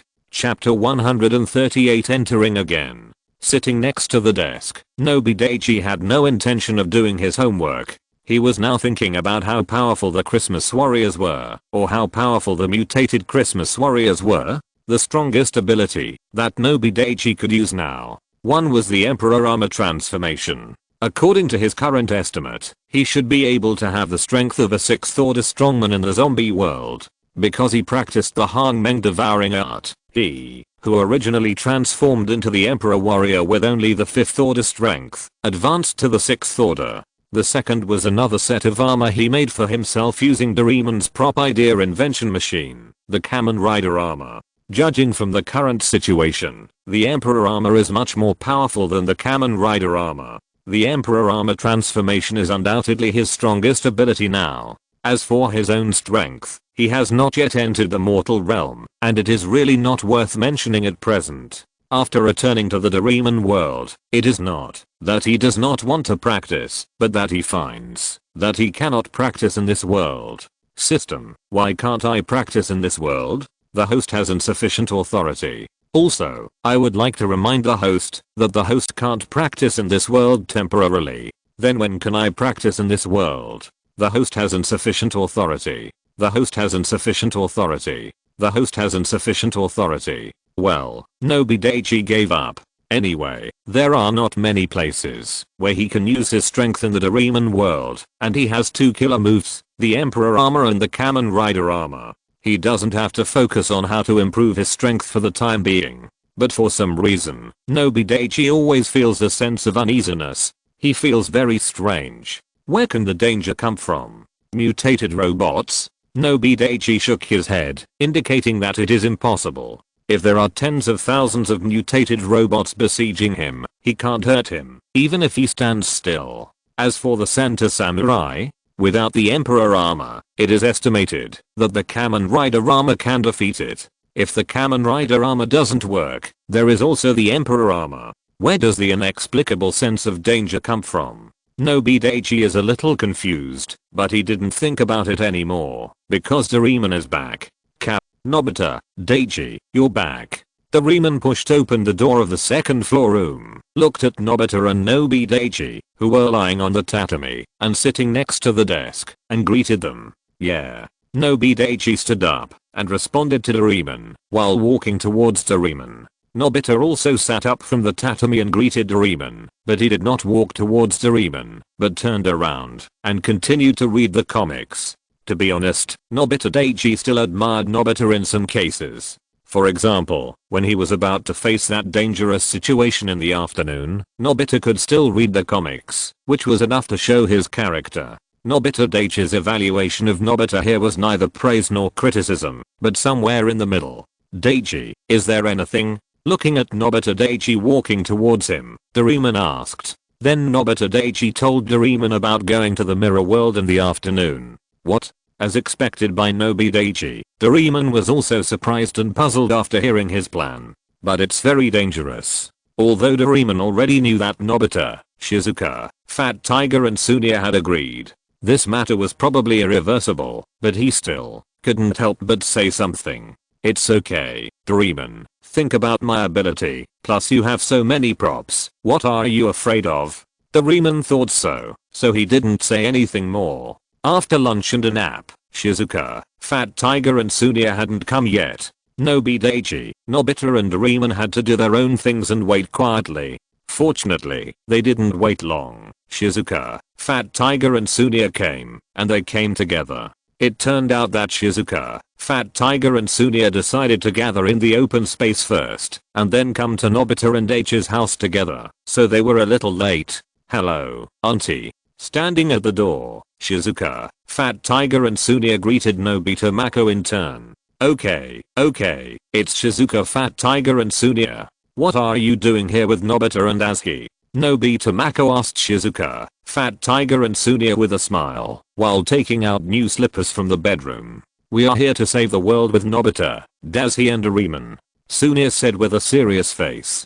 Haha, you are such a joke, kid. Nobita Mako didn't care about what Sunia said, she just smiled. Then Shizuka, Fat Tiger and Sunia put on their shoes and went into the bedroom on the 2nd floor under Nobita Mako's watchful eyes. Looking at everyone who had already arrived, Doraemon said, let's go. Okay. Everyone, including Nobi Daichi, said in unison. I'll go see if there's anyone in the bathroom first. Just as everyone was getting ready to leave, Nobi Daichi said. Then I'll trouble you, Daichi. Let's wait for a moment. Then Nobi Daichi opened the door and went downstairs to check if anyone was using the bathroom.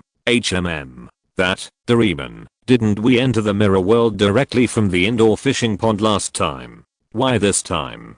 Fat Tiger looked at Nobi Daichi, who was walking downstairs quickly, scratching his head and wondering. This is a bit troublesome to explain. Simply put, the indoor fishing pond can't be used. Doraemon wanted to explain, but when he wanted to explain, he felt it was quite troublesome. And maybe he couldn't explain it clearly, so he just said it briefly and didn't say anything else. Nobi Daichi went downstairs to check and found that no one was in the bathroom, so he went upstairs again. Daichi, how is it? Doraemon asked. No one. Nobi Daichi said. Then Doraemon took out the anywhere door from his 4-dimensional pocket, held the door handle, and opened it. Behind the door was the bathroom of Nobita and Daichi's house. The bathroom was relatively small, so Doraemon walked in through the anywhere door first. Then they prepared to drip the reverse world entry oil on the bathtub. This time they were lucky, there happened to be water in the bathtub. This also saved them from adding water, otherwise it would be bad to attract Nobita Mako. Although it was okay, it would be more troublesome. After Doraemon dripped a drop of reverse world entry oil on the bathtub immediately became the entrance to the mirror world. Without any hesitation, Doraemon got in first. Then Nobi Daichi, Nobita, Shizuka, Tsunia and Fat Tiger followed in turn. After everyone came to the mirror world through the bathtub, the entrance to the mirror world, Nobi Daichi, who originally wanted to go out of the bathroom directly, seemed to have thought of something and went back to drain the water in the bathtub. After all, the mirror world is not as safe as before. It would be bad if people from the real world, such as Nobita Mako, entered. Chapter 139 Battle. Nobi Daichi was the last one to leave the bathroom, but when he came to the door, he stopped. He was not the only one who stopped. Nobita, Doraemon, Shizuka, Fat Tiger and Tsunia, who had left the bathroom earlier, also stopped at the door. Looking from the door to the distance or around almost every few houses or streets, you can see broken houses and dark holes on the road. Shizuka, Fat Tiger and Tsunia were all a little scared when they saw this scene. How could this happen? As for Nobita and Doraemon, their faces were full of questions. However, Nobi Daichi guessed something.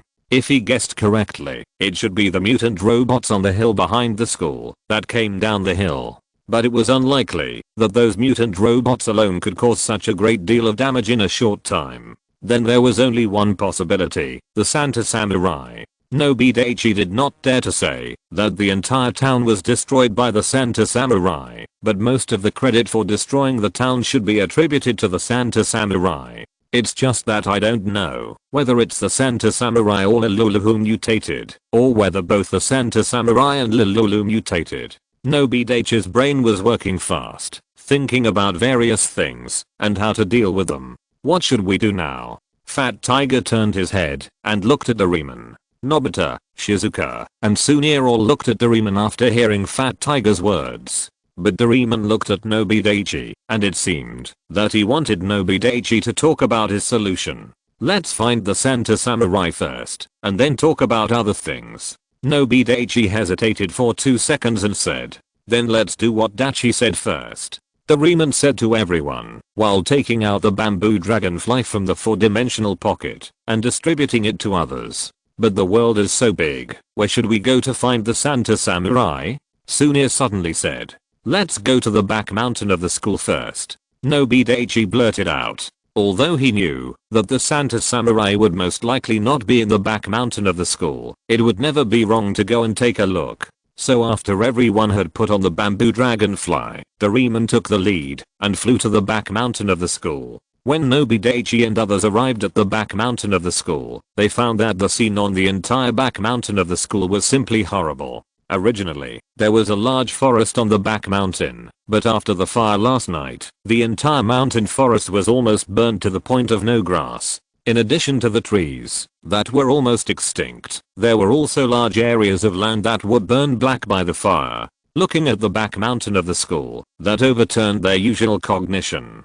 Nobita, Doraemon, Shizuka, Fat Tiger and Tsunia couldn't help but gasp. What on earth did the back mountain of the school experience to become so miserable? Nobi Daichi and others came to the back mountain, and it was not without gain. For example, they could clearly see that just below them, several mutant robots with blood red eyes were walking back and forth while they were flying in the air. It seems that the Santa Samurai is not here. Let's go look for it somewhere else. Looking at the miserable scene of the back mountain below, Nobi Daichi said, "Okay." The others naturally had no objection. But at this moment, the sharp-eyed Nobi Daichi suddenly saw a black spot appear in the sky in the direction of the town in the distance. What is that? A question popped up in Nobi Daichi's mind. But soon Nobi Daichi found out what it was. Because as the black spot got closer and closer to them, the appearance of the black spot gradually surfaced. That was the Christmas Samurai. Nobita, Doraemon, Shizuka, Fat Tiger and Sunia were all puzzled when they saw Nobi Daichi suddenly stop in the air. Looking in the direction that Nobi Daichi was looking at, they also saw the Christmas Samurai flying towards them. Run. When Doraemon saw clearly what the black spot was, he hurriedly called out to the others. Shizuka, Fat Tiger and Sunia were all at a loss. Wasn't the Christmas Samurai one of those? Why run? The Christmas warrior will attack us. Just when Doraemon explained it simply, Shizuka, Fat Tiger and Sunia were stunned for a moment. The next moment, they all subconsciously flew in the opposite direction of the Christmas warrior, including Nobita and Doraemon. But before they ran far, the Christmas warrior was already very close to them.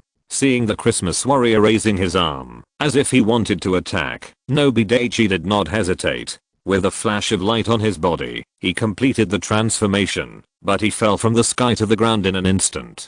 The bamboo dragonfly on his head seemed to be unable to support his weight, or for other reasons. At the moment of landing, Nobi Daichi stepped on the ground and jumped directly to a height of dozens of meters, and he just jumped in front of the Christmas warrior. Seeing the light flickering on the arms of the Christmas warrior, Nobi Daichi was afraid that it would pose a threat to Nobita, Doraemon, Shizuka, Fat Tiger and Sunia behind him. Therefore, he punched the Christmas warrior directly. The target of the Christmas warrior was not Nobi Daichi, or he might not care about Nobi Daichi's attack. Therefore, facing Nobi Daichi's full strength punch, the Christmas warrior did not respond at all. Bang! Nobi Daichi's full strength punch hit the Christmas warrior's chest directly. The next moment, the Christmas warrior and Nobi Daichi retreated backwards together. The Christmas warrior's right arm attack, which was accumulating power, was also interrupted at this moment. And when they saw that Nobi Daichi did not catch up with them,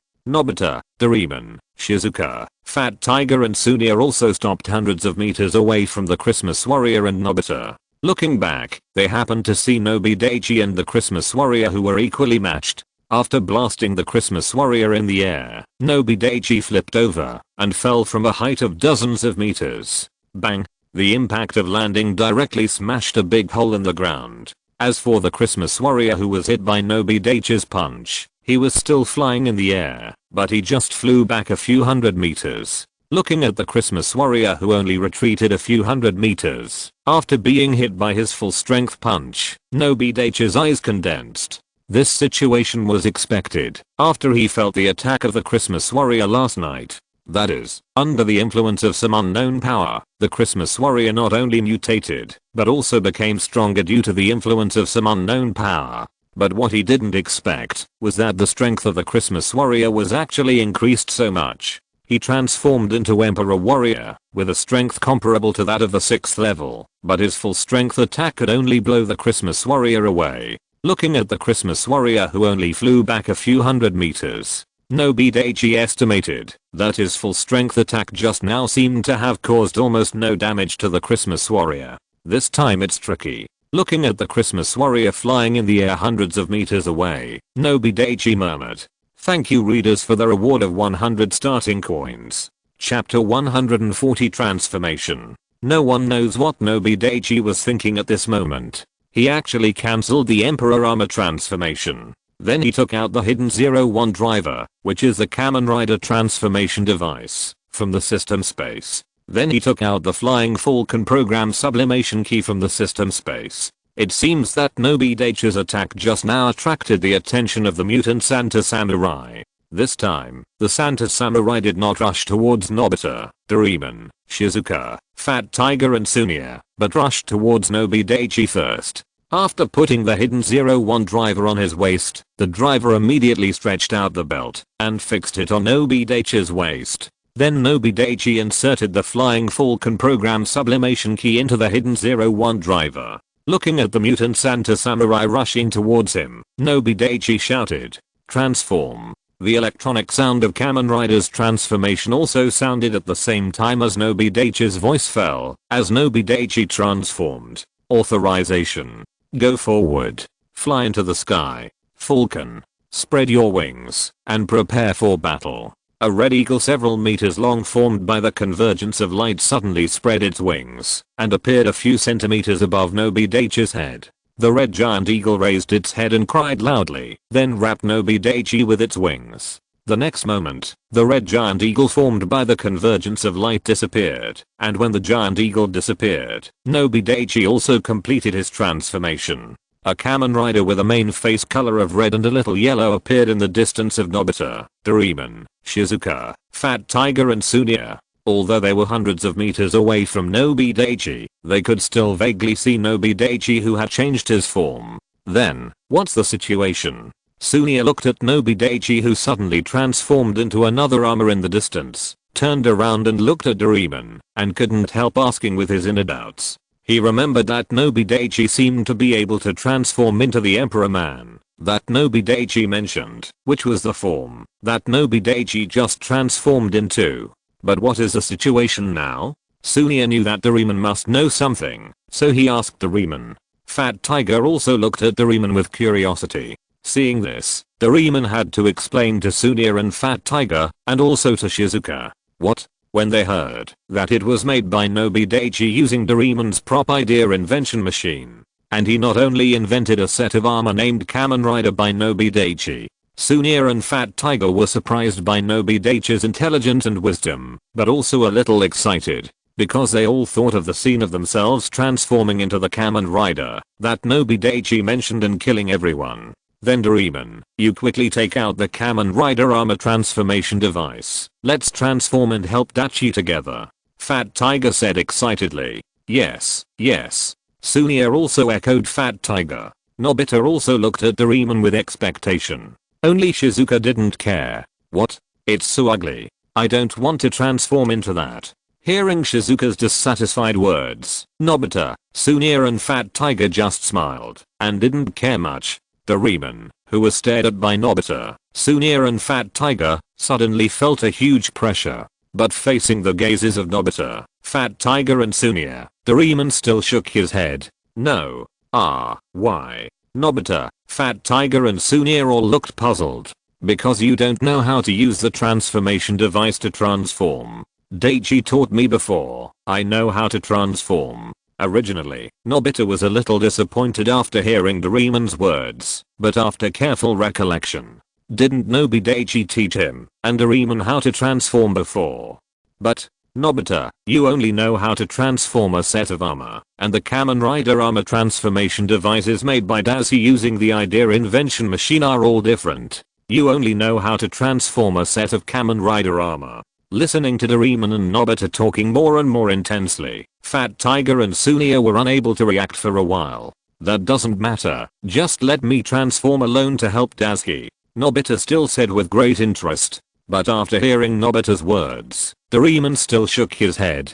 Doraemon, why is it still not working? Nobita said with a distressed face. He really couldn't understand why it still didn't work after saying so much. Doraemon didn't give him the summoner, he couldn't just drop it, right? Because although you can transform, Nobita, you don't know how to use the Kamen Rider armor you transformed into. But Daichi can't do it either, Nobita retorted.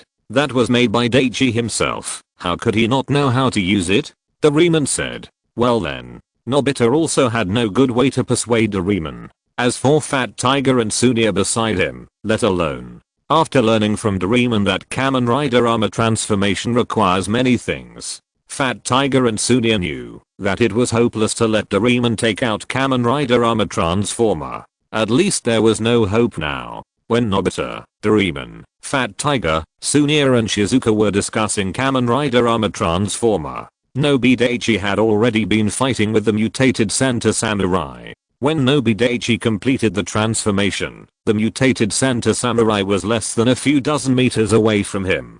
Two red eagle wings suddenly stretched out from behind Nobi Daichi. With a flap of his wings, Nobi Daichi disappeared from the spot. The mutated Santa Samurai seemed to have no reaction, but even if the mutated Santa Samurai reacted, it would be useless. Because the inertia of flying is not so easy to change. Almost at the moment when Nobi Daichi just disappeared, the mutant Christmas warrior rushed to the place where Nobi Daichi just stood. Boom. The mutant Christmas warrior's punch directly smashed a large pit several meters deep on the ground. Nobi Daichi, who disappeared from the original place, appeared again, and appeared above the mutant Christmas warrior. Flying above the Christmas warrior, while the mutant Christmas warrior had not yet reacted, Nobi Daichi rushed towards the Christmas warrior again from the air. This time he did not attack the mutant Christmas warrior with his fists, but kicked the mutant Christmas warrior below from the air. In the flying falcon form, Nobi Daichi's foot attack power is the strongest. In this form, he can kick out a maximum of 27.2 tons of force. Nobi Daichi, who was just about to see how much damage his kick with 27.2 tons of force could cause to the mutant Christmas warrior. Seeing what happened next, his pupils suddenly shrank. Flying Falcon, Sun 3 Sounds, with pictures. Chapter 141 destroyed. The mutant Christmas warrior squatting on the ground suddenly turned over and then stretched out his mechanical right hand to grab Nobi Daichi. Bang! After Nobi Daichi's right foot came into contact with the mutant Christmas warrior's mechanical right hand, a sound of metal collision broke out. The next moment, the mutant Christmas warrior still stayed in place, while Nobi Daichi was directly grabbed by the mutant Christmas warrior and flew away. Fortunately, when he was grabbed by the mutant Christmas warrior and flew away, Nobi Daichi controlled himself in time and was not caught by the mutant Christmas warrior and fell to the ground. He was still flying in the air. After seeing that he did not catch Nobi Daichi, the mutant Christmas warrior changed from squatting to standing. The next moment, Nobi Daichi instantly flew to the side of the mutant Christmas warrior and circled around the mutant Christmas warrior. He wanted to see where the mutant Christmas warrior's flaw was in this way. In the flying falcon form, his fastest flying speed reached the flying speed of Mach 2, which is simply 340 meters per second. Nobi Daichi kept circling around him. The mutant Santa warrior couldn't help but feel quite irritated, like a fly constantly circling around him. Boom. The mutant Santa warrior was angry and shot a laser directly from his arm. With Nobi Daichi's speed, he could easily dodge the mutant Santa warrior's laser attack. But after seeing the direction of the mutant Santa warrior's laser, Nobi Daichi immediately felt bad. The direction of the laser was where Nobita, Doraemon, Shizuka, Fat Tiger and Sunia were. Nobi Daichi rushed to the laser in an instant without thinking too much. There was no doubt that Nobi Daichi was directly blown away by the laser shot by the mutant Santa warrior. At the same time, accompanied by a violent explosion, Nobi Daichi, who transformed into a Kamen Rider, fell directly from the air to the ground. Seeing this, the mutant Santa warrior walked directly towards Nobi Daichi, as if he wanted to crush Nobi Daichi with one foot. Nobita, Doraemon, Shizuka, Fat Tiger and Sunia were running away from Nobi Daichi and the mutant Santa samurai. When they saw the mutant Santa samurai's laser shooting at them, they all felt a strong sense of danger and despair. You know, the speed of light is as fast as the speed of laser. Even if there is a small difference between the speed of laser and the speed of light, it will not be too much. Therefore, Nobita, Doraemon, Shizuka, Fat Tiger and Sunia were stunned for a moment when they saw the mutant Santa samurai's laser shooting at them. They were almost ready to die, but the mutant Santa samurai's laser was blocked by Nobi Daichi. After seeing the explosion and fire coming out of Nobi Daichi, who was blown away, Nobita, Doraemon, Shizuka, Fat Tiger and Sunia couldn't help but exclaim, "Daisuke! Daisuke! Everyone! Daisuke has tried so hard, we can't just stand there and watch." Doraemon looked at the others, and after finding that everyone else had a serious and determined look on their faces, he couldn't help but feel relieved. Then he quickly took out various magical props from his 4-dimensional pocket and distributed them to Nobita, Shizuka, Fat Tiger and Sunia. Ahem. The moment Nobi Daichi was blown away by the laser of the mutant Christmas warrior, he was forced to cancel the transformation of Kamen Rider Armor Flying Falcon. Then Nobi Daichi instantly changed to the transformation of Emperor Armor. Nobi Daichi, who had transformed into Emperor Knight, got up from the ground and couldn't help coughing twice. He was not completely uninjured when he was blown away by the laser of the mutant Christmas warrior.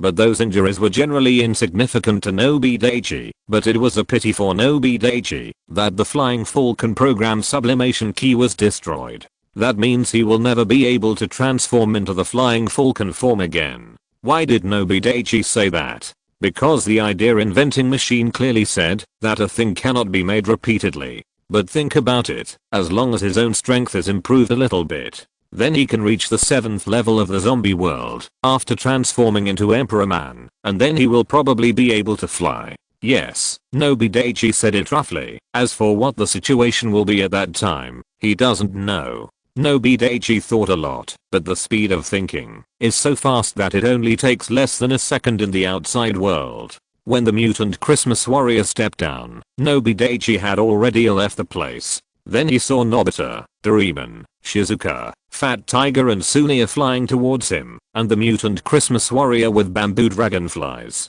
Bang! Nobita shouted after putting the air cannon on his hand. Bang! Then a cannonball formed by air suddenly shot out from the air cannon in Nobita's hand and shot at the mutant Christmas warrior. Air cannon. It is cylindrical and hollow inside. Put it on your hand and shout bang to emit invisible air pressure to attack the enemy. Doraemon was holding a reflective cape, staring at the mutant Santa warrior carefully, preventing the mutant Santa warrior from firing lasers again to hurt them. Reflective cape. In theory, it can reflect all attacks, but it will be damaged once it exceeds the limit it can withstand. Shizuka, Fat Tiger and Sunia were also holding other props given by Doraemon, looking at the tall mutant Santa warrior below with a little trembling. The shells fired by Nobita with the air cannon directly hit the mutant Santa warrior without any obstacles. But with a small roar, the air cannonballs had almost no effect at all, and they just dissipated in the air. Seeing this scene, Nobita, Doraemon, Shizuka, Fat Tiger and Sunia were all stunned.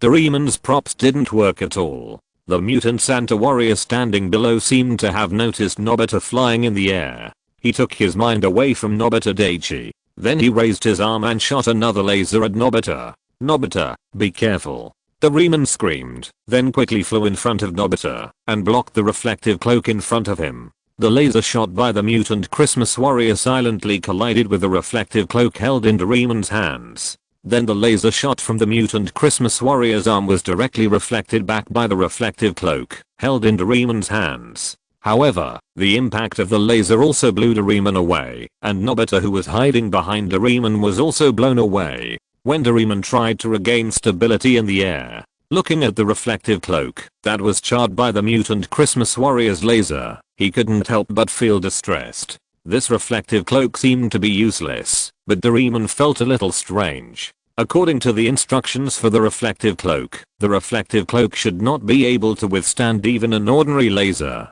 Chapter 142 Strange Red Light. But Doraemon didn't know that the laser of the mutant Santa warrior also mutated as the Santa warrior mutated. Although the power of the laser itself did not increase much, it seemed that it had also mutated in some way. A magical prop specially used to restrain him? Nobi Daichi looked at the thrilling scene experienced by Nobita and Doraemon in the sky and couldn't help but secretly breathe a sigh of relief. Boom.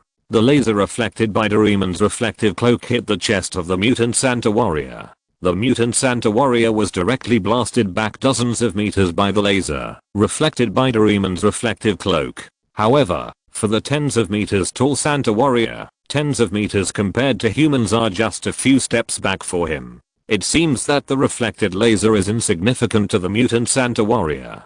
After all, it was just a laser shot from the mutant Santa warrior's arm, and it was not the most powerful laser that the mutant Santa warrior could shoot. Seeing the right time, Nobi Daichi, who was only as tall as an adult, did not hesitate and rushed directly to the mutant Christmas warrior.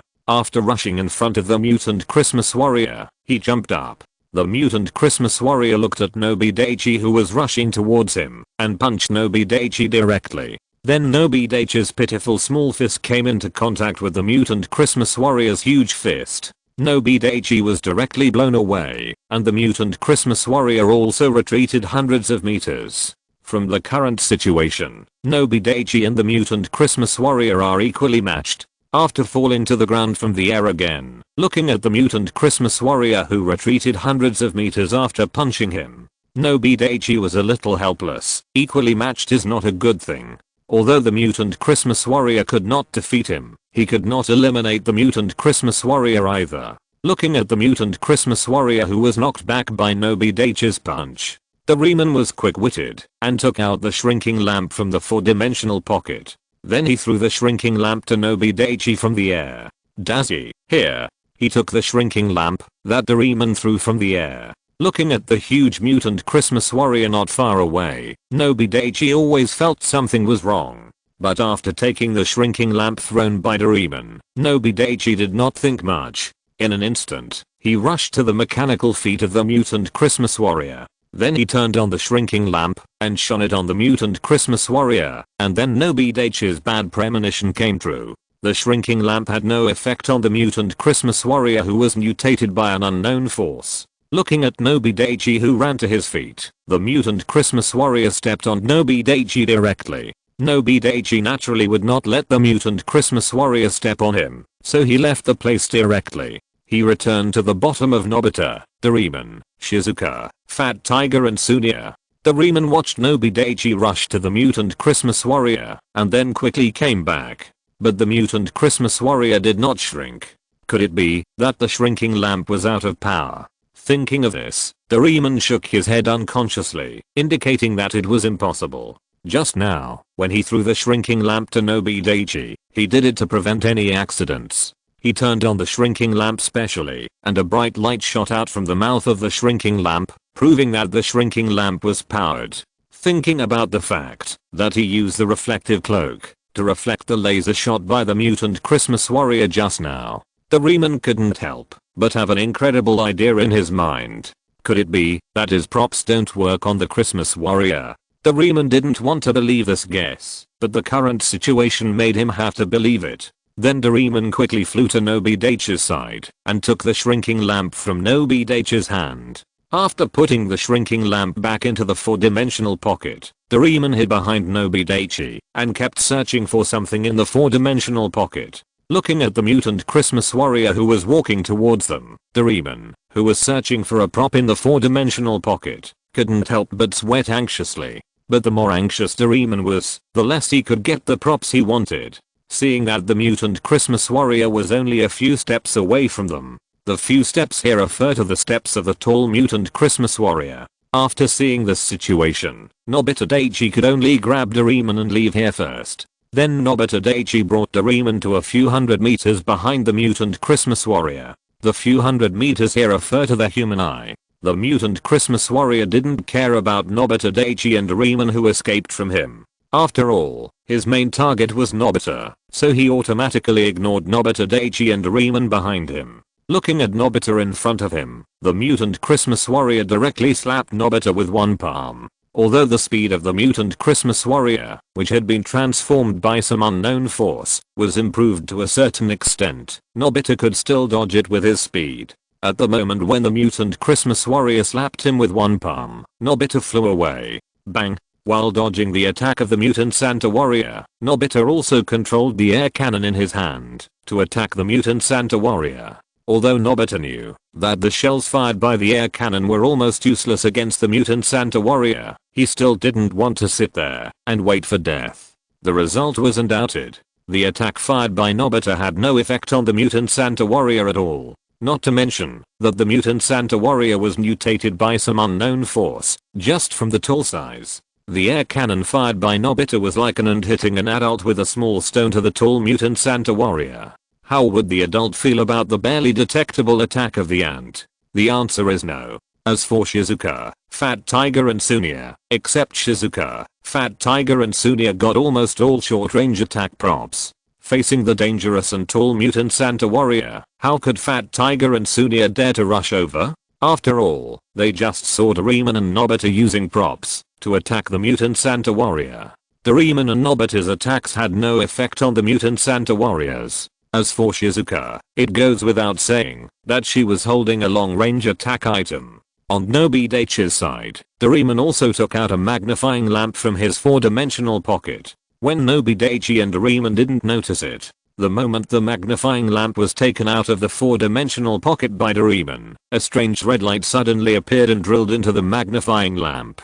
After taking out the magnifying lamp, Doraemon turned it on and shone it on Nobi Daichi. But Nobi Daichi didn't grow as big as Doraemon imagined. It doesn't work on Daichi. Then, Doraemon muttered to himself. Then Doraemon shone the magnifying lamp on himself, and nothing happened. After the shrinking lamp failed, the magnifying lamp also failed. If you're listening to this novel on a channel other than Fanfic World, it means they downloaded and uploaded it without effort. We cordially invite you to visit our channel, Mundo Fanfic Novelos. There you'll find the original version of this story and you can explore many other novels of various genres. We're waiting for you to immerse yourself in a world of incredible novels. Chapter 143, As He Is Dead. On the other side, the mutant Christmas warrior tried to catch Nobita with his big hands. But Nobita was always able to evade the capture of the mutant Christmas warrior with his small body. However, in the eyes of outsiders, every time Nobita escaped the capture of the mutant Christmas warrior, it was a thrilling scene. Nobita ran directly to the direction where Nobita was after seeing Doraemon didn't say anything. Although the attack of the mutant Christmas warrior brought a lot of pressure to Nobita, Nobita did not make a gesture of running away. Instead, he tried his best to attract the attention of the mutant Christmas warrior. Nobita didn't know what Doraemon went to find Nobita, but in his opinion it must be related to the mutant Christmas warrior. Nobita rushed to Nobita's bottom almost instantly. Looking at Nobita flying in the air with a mechanical arm, Nobita was also in trouble for a while. How to deal with the mutant Christmas warrior? But Nobita was in danger at this time, so Nobita didn't think so much. His first priority now should be to stop the mutant Christmas warrior from attacking Nobita. Thinking so, Nobi Daichi came to the right thigh of the mutant Santa warrior in an instant, and then kicked it. The defenseless mutant Santa warrior lost his balance, and fell to the left. Boom. The mutant Santa warrior fell to the ground, and the ground was covered with dust. After seeing this, Nobita, Shizuka, Fat Tiger and Sunia hurriedly took the opportunity to fly to the side of Doraemon. Nobi Daichi also came to the side of the crowd. The mutant Santa warrior quickly stood up with his hands on the ground. Looking at Nobi Daichi, Nobita, Doraemon, Shizuka, Fat Tiger and Sunia who gathered together. The mutant Santa warrior did not attack directly after standing up. Instead, he closed his eyes and stood there, motionless. What is he doing? Sunia hid behind Fat Tiger, looking at the motionless mutant Santa warrior, not knowing why. I don't know either. Fat Tiger scratched his head. Nobita and Doraemon stood side by side, staring at the motionless mutant Christmas warrior not far in front. Shizuka was protected by everyone at the back. Nobi Daichi transformed into Emperor Warrior and stood at the front of the crowd. His tall figure gave the nervous and scared people a sense of security. Suddenly, Nobi Daichi, Nobita, Doraemon, Shizuka, Fat Tiger and Sunia all looked surprised. Countless red lights came from all directions to the mutant Christmas warrior. After the red light gathered, it directly poured into the mutant Christmas warrior's body and disappeared.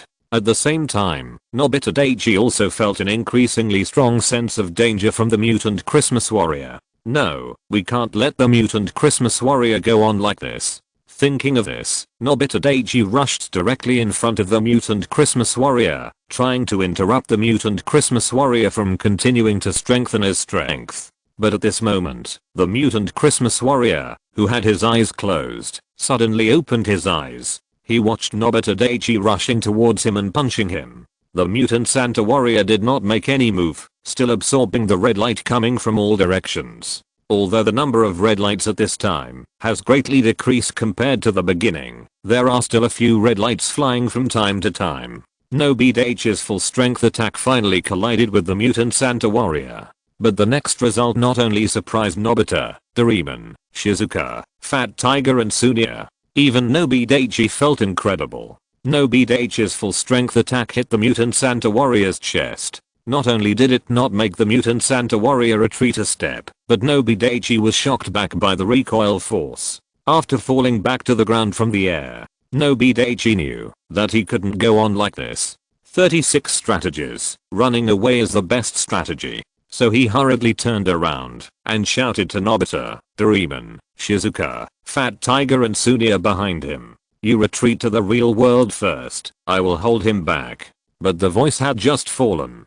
Nobi Daichi saw Nobita, Doraemon, Shizuka, Fat Tiger and Sunia staring blankly at the mutant Santa warrior in front of them. He turned around quickly and saw a big mouth in the middle of the mutant Santa warrior's belly shining red. Nobi Daichi's heart sank. That place was exactly where the Santa warrior fired lasers in the original work. As for why the Santa warrior could also fire lasers from his arms, Nobi Daichi said he didn't know, because the Christmas warrior's attack methods were not deliberately shown in the original animation. But it seems unreasonable that a robot as big as the Christmas warrior has only so many attack methods.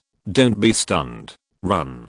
Nobi Daichi said anxiously to Nobita, Doraemon and others with a face full of disappointment. Of course. Since Nobi Daichi transformed into Emperor Warrior, no one could see what Nobi Daichi's expression was. But after hearing Nobi Daichi's urgent reminder, Nobita, Doraemon, Shizuka, Fat Tiger and Sunia also woke up. Although they didn't know what the red light that was gathering in the big mouth in the middle of the mutant Christmas warrior's stomach was. But from an intuitive point of view, they also knew that once the red light exploded, the consequences would definitely be unimaginable. Therefore, Nobita, Doraemon and others left here anxiously. However, before they flew far, the lasers gathered by the mutant Christmas warrior suddenly shot at Nobita. Judging from the huge lasers shot by the mutant Christmas warrior, Doraemon, Shizuka, Fat Tiger and Sunia next to Nobita might also be affected. If there were no accidents, they would definitely die. Nobita Daichi gritted his teeth and jumped in front of the laser in an instant. He was gambling. He was gambling that, when he was facing a certain death, the Emperor Armor could appear in the zombie world like a miracle. Boom. The laser shot by the mutant Christmas warrior came into contact with Nobita Daichi, who had transformed into the Emperor Warrior. A huge flame shone in the sky. Nobita, Doraemon, Shizuka, Fat Tiger and Sunia couldn't help but turn their heads after hearing the huge explosion behind them. Just then, they saw a huge explosion and sparks not far behind them. However, there was no sign of Nobi Daichi around, so they all thought of a terrible possibility. For a moment, Nobita, Doraemon, Shizuka, Fat Tiger and Sunia were all silent and stood there in a daze. After the sparks and explosions dissipated, something that looked almost as black as carbon fell from the sky. At this moment, Nobi Daichi felt uncomfortable and anxious. He felt that he might not have much time left. He still made a wrong bet, but he did not regret it. After all, for this world, he was originally a superfluous person. Perhaps after his death, the world will return to normal. Chapter 144 Today's check-in. Thinking of this, Nobi Daichi closed his eyes. However, at the moment, when Nobi Daichi closed his eyes, the voice of the system suddenly sounded. Ding, you can check in today. Do you want to check in? Nobi Daichi said in confusion. Check in successfully. Get the magic stick. Magic stick, a must-have item for Ultraman Tiga to transform. There are no conditions for transformation, and anyone can transform. Description, made by the system, you can transform once a day, each time for 3 minutes. It is not exactly the same as the transformation device in the original world, and the combat power is not completely linked to the original world. Current status, bound. The host can choose whether to release it. Bound by Nobi Daichi. Note, with it, you will be able to create miracles with a bright heart. The next moment, a stick that any fan can recognize at a glance appeared out of thin air in Nobi Daichi's hand. Magic stick. At the same time, Nobi Daichi, who was almost about to fall into a coma, also forced himself to cheer up after hearing the voice of the system. Feeling the magic stick in his hand, Nobi Daichi seemed to feel something from it. Then he raised the magic stick with difficulty and found the switch with his thumb. Nobita Daichi took a deep breath and pressed the switch on the magic stick. Tiga. The sound of water bursting like a silver bottle suddenly broke. A huge light suddenly flashed with Nobita Daichi as the center. Nobita, Doraemon, Shizuka, Fat Tiger and Sunia, who had not yet recovered from their daze and sadness, were about to fly over, but were blocked by the dazzling light that suddenly appeared in front of them. When the dazzling white light dissipated, Nobita, Doraemon, Shizuka, Fat Tiger and Sunia also put their hands down from their eyes. Then they saw a red, purple, and white giant of light appeared in front of them. Could it be? Nobita and Doraemon looked at each other, and an incredible idea involuntarily emerged in their minds. Daichi. Nobita Daichi looked at this scene in amazement, feeling the warm light energy around him. He could clearly feel that his injuries were recovering rapidly with the help of the surrounding light energy. The mutant Christmas warrior seemed to be shocked by the sudden appearance of the giant of light. He was stunned for a moment, but it was only a moment. Under the influence of some unknown force, the mutant Christmas warrior's strength was indeed enhanced. At the same time, he also possessed a certain amount of wisdom, but the increased wisdom was really limited, mainly in the field of combat. Therefore, after being stunned for a moment, the mutant Christmas warrior once again accumulated strength in his big mouth. Looking at this scene, Nobi Daichi knew that he could not let the mutant Christmas warrior continue. Therefore, he stepped in front of the mutant Christmas warrior in a few steps and punched the mutant Christmas warrior in the forehead.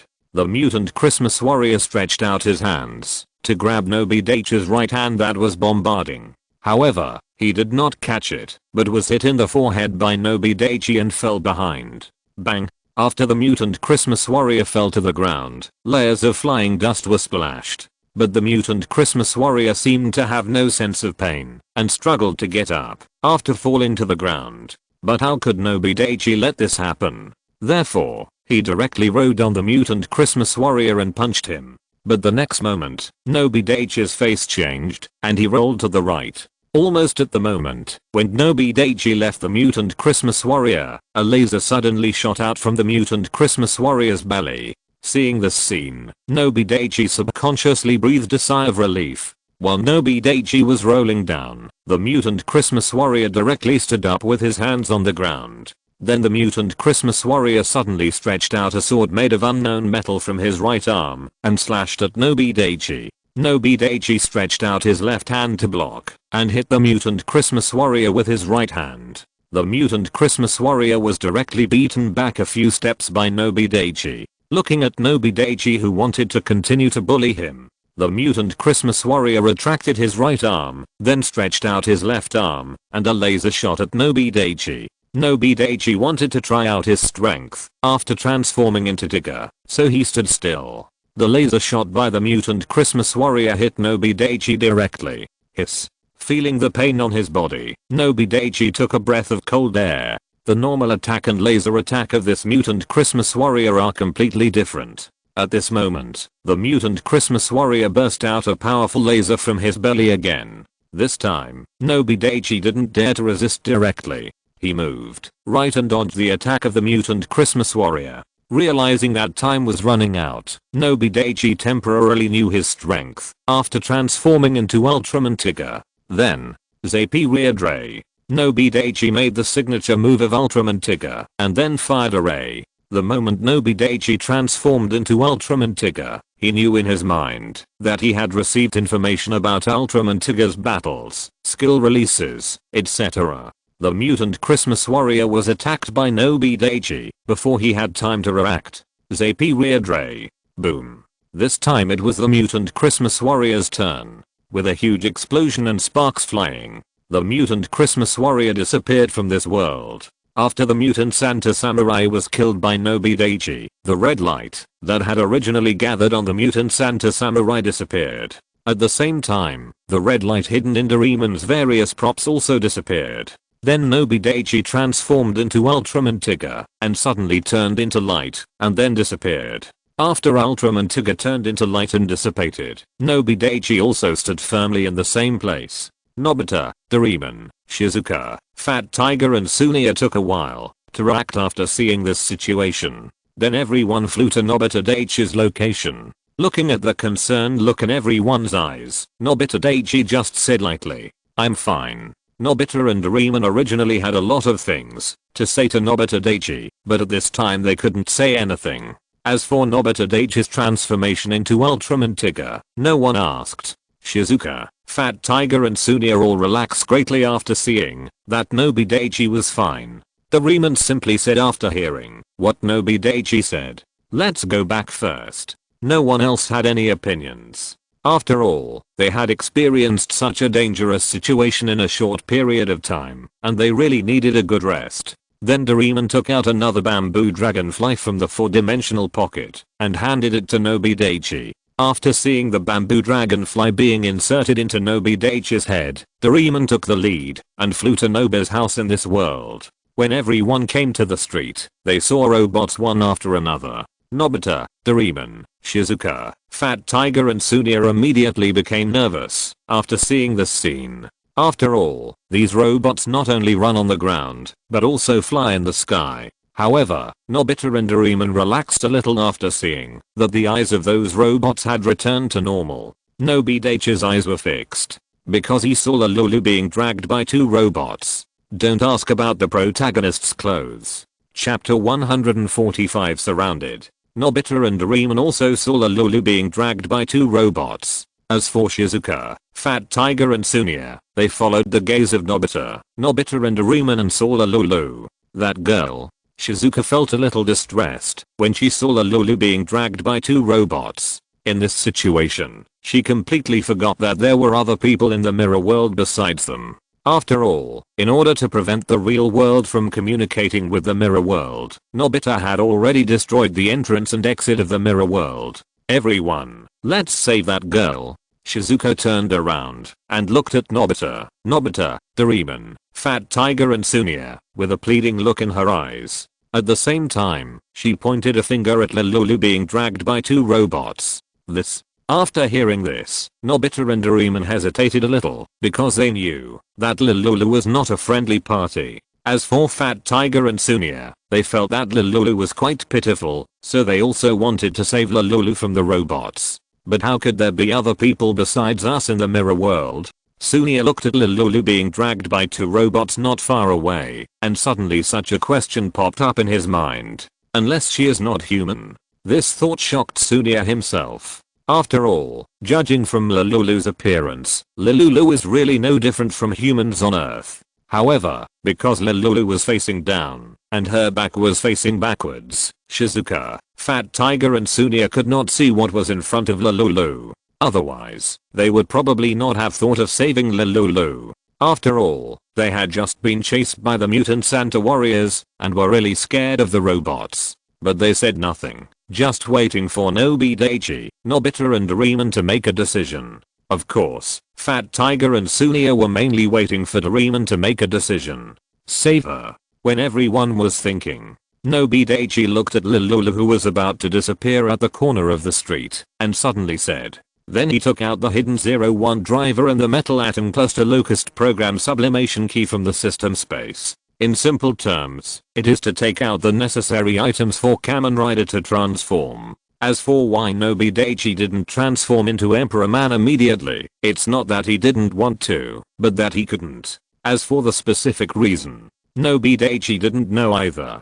He decided to wait until he returned to the real world and could rest assured before asking the system in detail. While thinking, Nobi Daichi quickly put the hidden 01 driver on his waist. Then the hidden 01 driver automatically extended the belt and fixed it on Nobi Daichi's waist. The next moment, Nobi Daichi quickly inserted the metal atom cluster locust program sublimation key into the hidden 01 driver. Transform. The sound effect of Kamen Rider metal atom cluster locust transformation also sounded as Nobi Daichi transformed. Authorization. Progress. Confidential. Metal.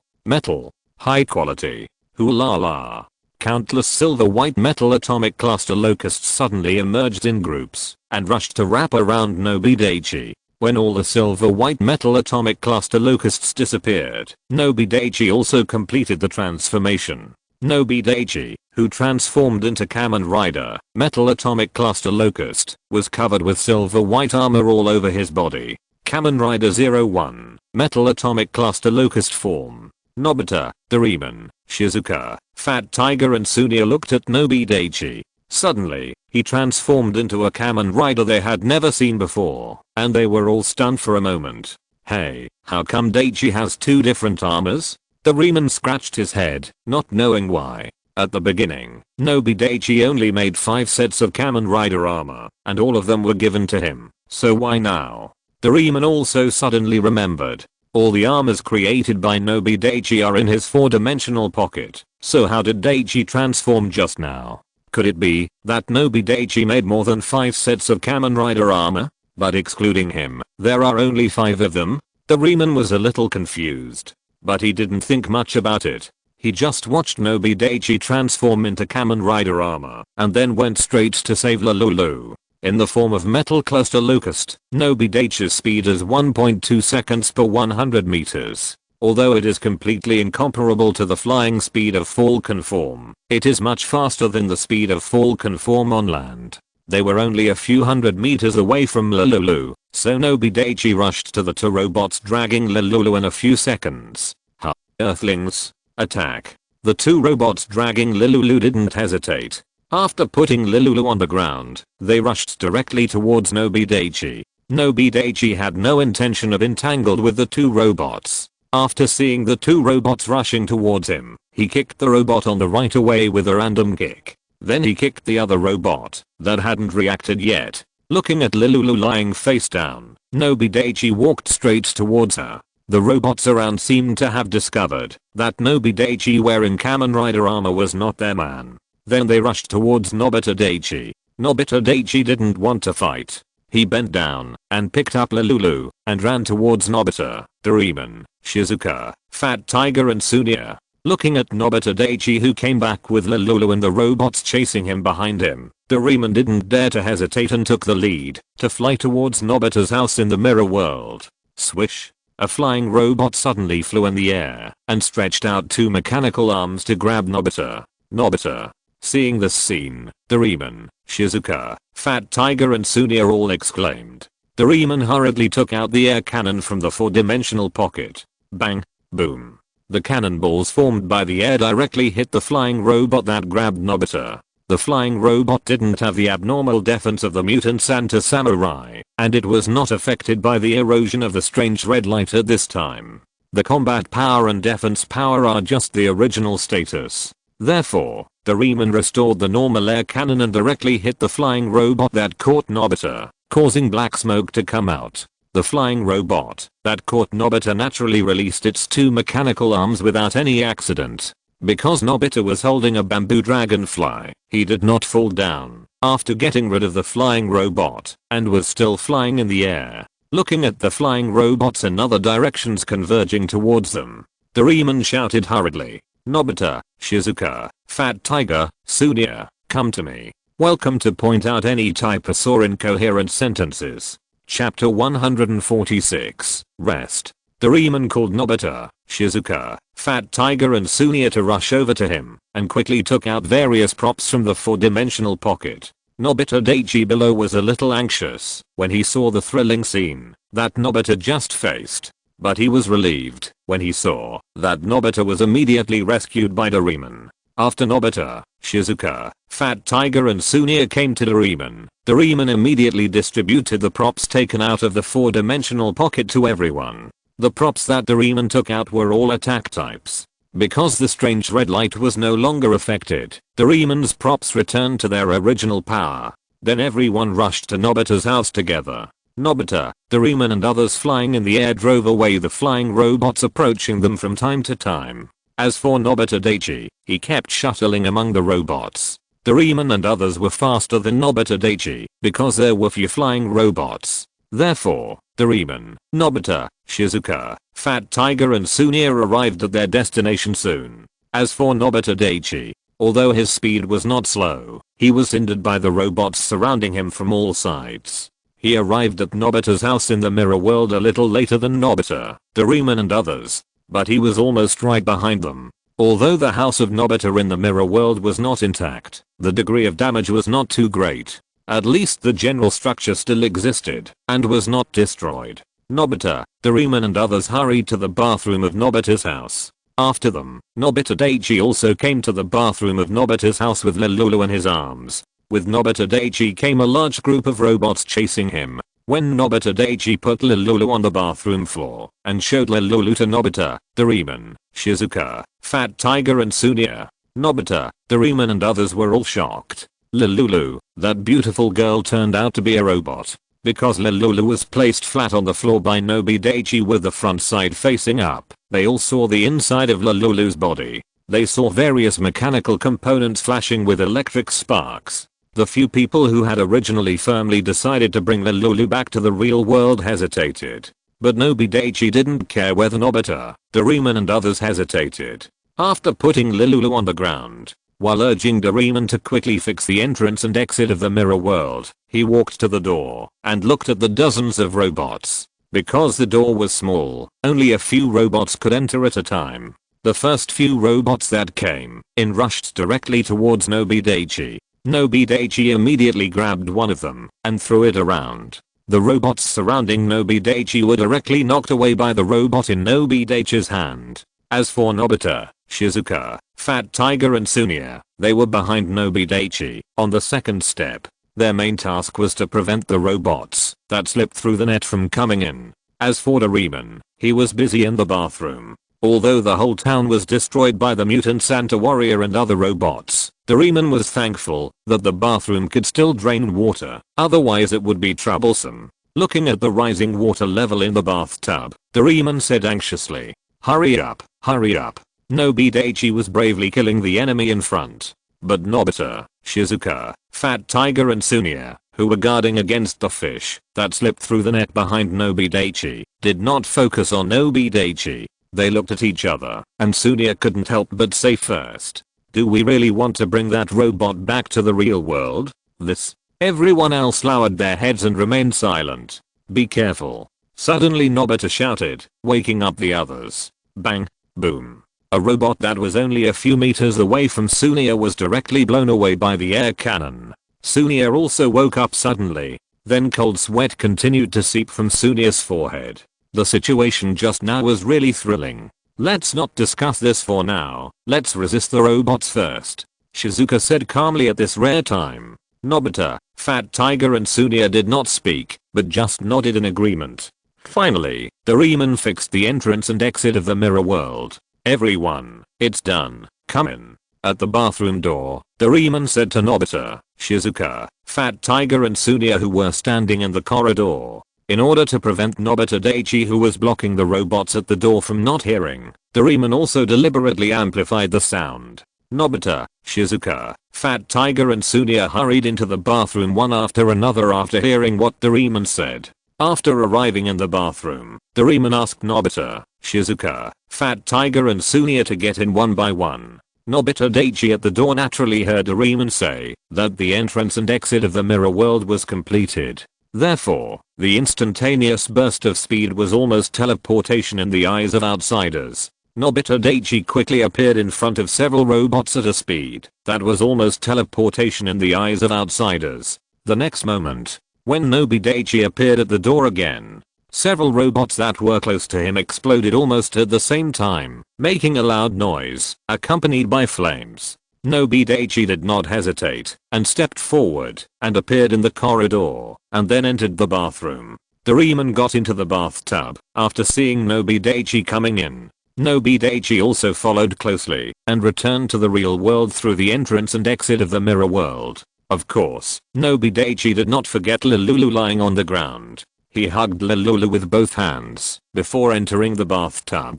But just after Nobi Daichi came out of the mirror world, a robot head appeared in front of everyone. Nobita, Doraemon, Shizuka, Fat Tiger and Sunia were all startled. Nobi Daichi did not care, first opened the drain, and then punched the robot head that emerged from the mirror. The robot that just emerged from the mirror had not reacted yet, and felt a black screen in front of his eyes, and then he knew nothing. Looking at the bathtub with almost only pieces of water stains left in the bathtub. Seeing this, Nobita, Doraemon, Shizuka, Fat Tiger and Sunia breathed a sigh of relief. "Everyone is a little tired, I'll take you back first." Doraemon said, and then used the anywhere door to send Shizuka, Fat Tiger and Sunia back home respectively. Let's go back to. Doraemon said, and opened the anywhere door, behind which was the room on the second floor. Doraemon, Nobita and Nobi Daichi entered the room one after another. After entering the room, Nobi Daichi put Lulu on the tatami and then cancelled the transformation. After putting the anywhere door back into the 4-dimensional pocket, Doraemon looked at Lulu lying on the tatami with a complicated look in his eyes. Chapter 147 Shizuka comes again. What should we do now? Looking at Lulu lying on the tatami, Nobita was a little at a loss. The current task should be to repair Lulu first. Doraemon, do you have any ideas? Nobita looked at Doraemon and asked. Let me think about it. Got it. Machine repair box. Doraemon took out a box about the same size as a medical first aid kit from his 4-dimensional pocket. But unlike the medical first aid kit, the surface color of the machine repair box is green. There is a prop in the machine repair box. As long as you apply it to the damaged part of the robot, the molecules in the damaged part of the robot will automatically proliferate and achieve the effect of repair. Doraemon explained the use and function of the machine repair box to Nobita and Nobita. Doraemon took the machine repair box and walked towards Lulu, but was suddenly stopped by Nobita. Wait a minute, Doraemon. What's wrong? Doraemon turned around, not knowing what was going on. Although Lulu is a robot, she is also a girl after all. It's not appropriate for us to do this. If Nobi Daichi hadn't said it, Doraemon would not have thought that there was anything wrong with him applying medicine to Lulu. But when Nobi Daichi said it, Doraemon thought about it again and felt that there seemed to be some problems. Then what should we do? Doraemon held the machine repair box in both hands. It was not right to go forward, and it was not good to go back. As for Nobita, he was watching Nobi Daichi and Doraemon on the side. He didn't know what he could do. Let's ask Shizuka for help.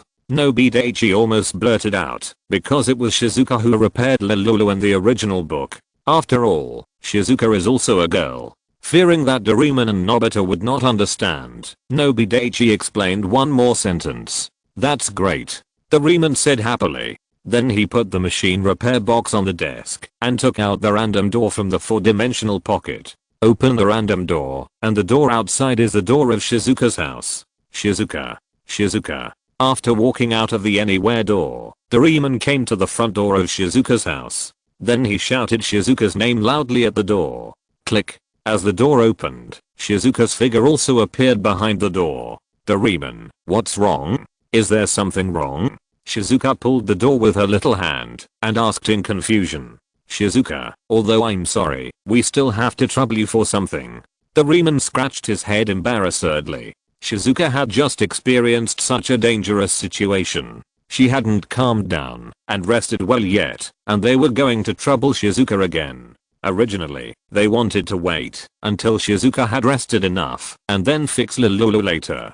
But they were afraid that Lulu would have another accident, so Doraemon had to bite the bullet and come to Shizuka. What's the matter? Shizuka didn't complain, but asked Doraemon directly what the matter was. Come with me, Doraemon said and turned back home through the anywhere door. Seeing this, Shizuka also put on her shoes and came to Nobita's house through the anywhere door. Nobi Daichi was in the house. Nobita didn't have to wait long before he saw Doraemon coming back, followed by Shizuka. Nobita, Daichi. Shizuka came into the house and greeted Nobita and Nobita Daichi. Nobita and Nobita Daichi also greeted Shizuka in return.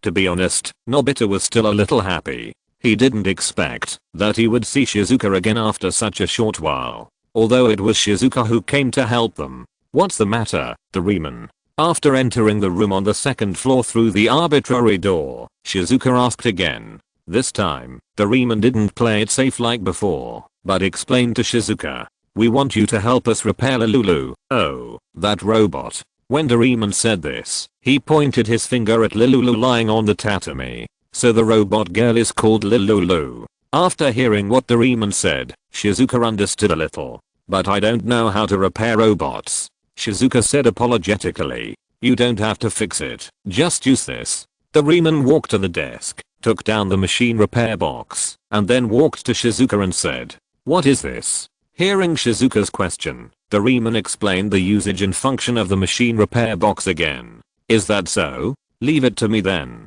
At this time, Shizuka also understood why Nobi Daichi, Nobita and Doraemon asked her to come. She took on this task without hesitation. Although Shizuka was still a little afraid of Lululu. After all, Lululu was in the same group with the group of robots who wanted to conquer the earth.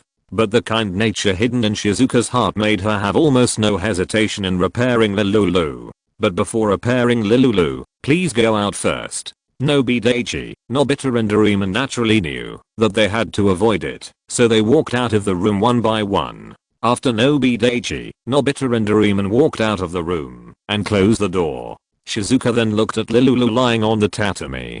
She walked carefully to the side of the tatami. After touching Lululu and finding that Lululu had no reaction, Shizuka breathed a sigh of relief. Shizuka was in a complicated mood now. On the one hand, she hoped that Lululu would react, which meant that Lululu could be saved. On the other hand, she was afraid that Lululu would react and then Lululu might attack her. However, Shizuka tried to control herself and stop thinking about so many things. After all, her main task now was to save Lululu. She took the machine repair box and looked at Lululu.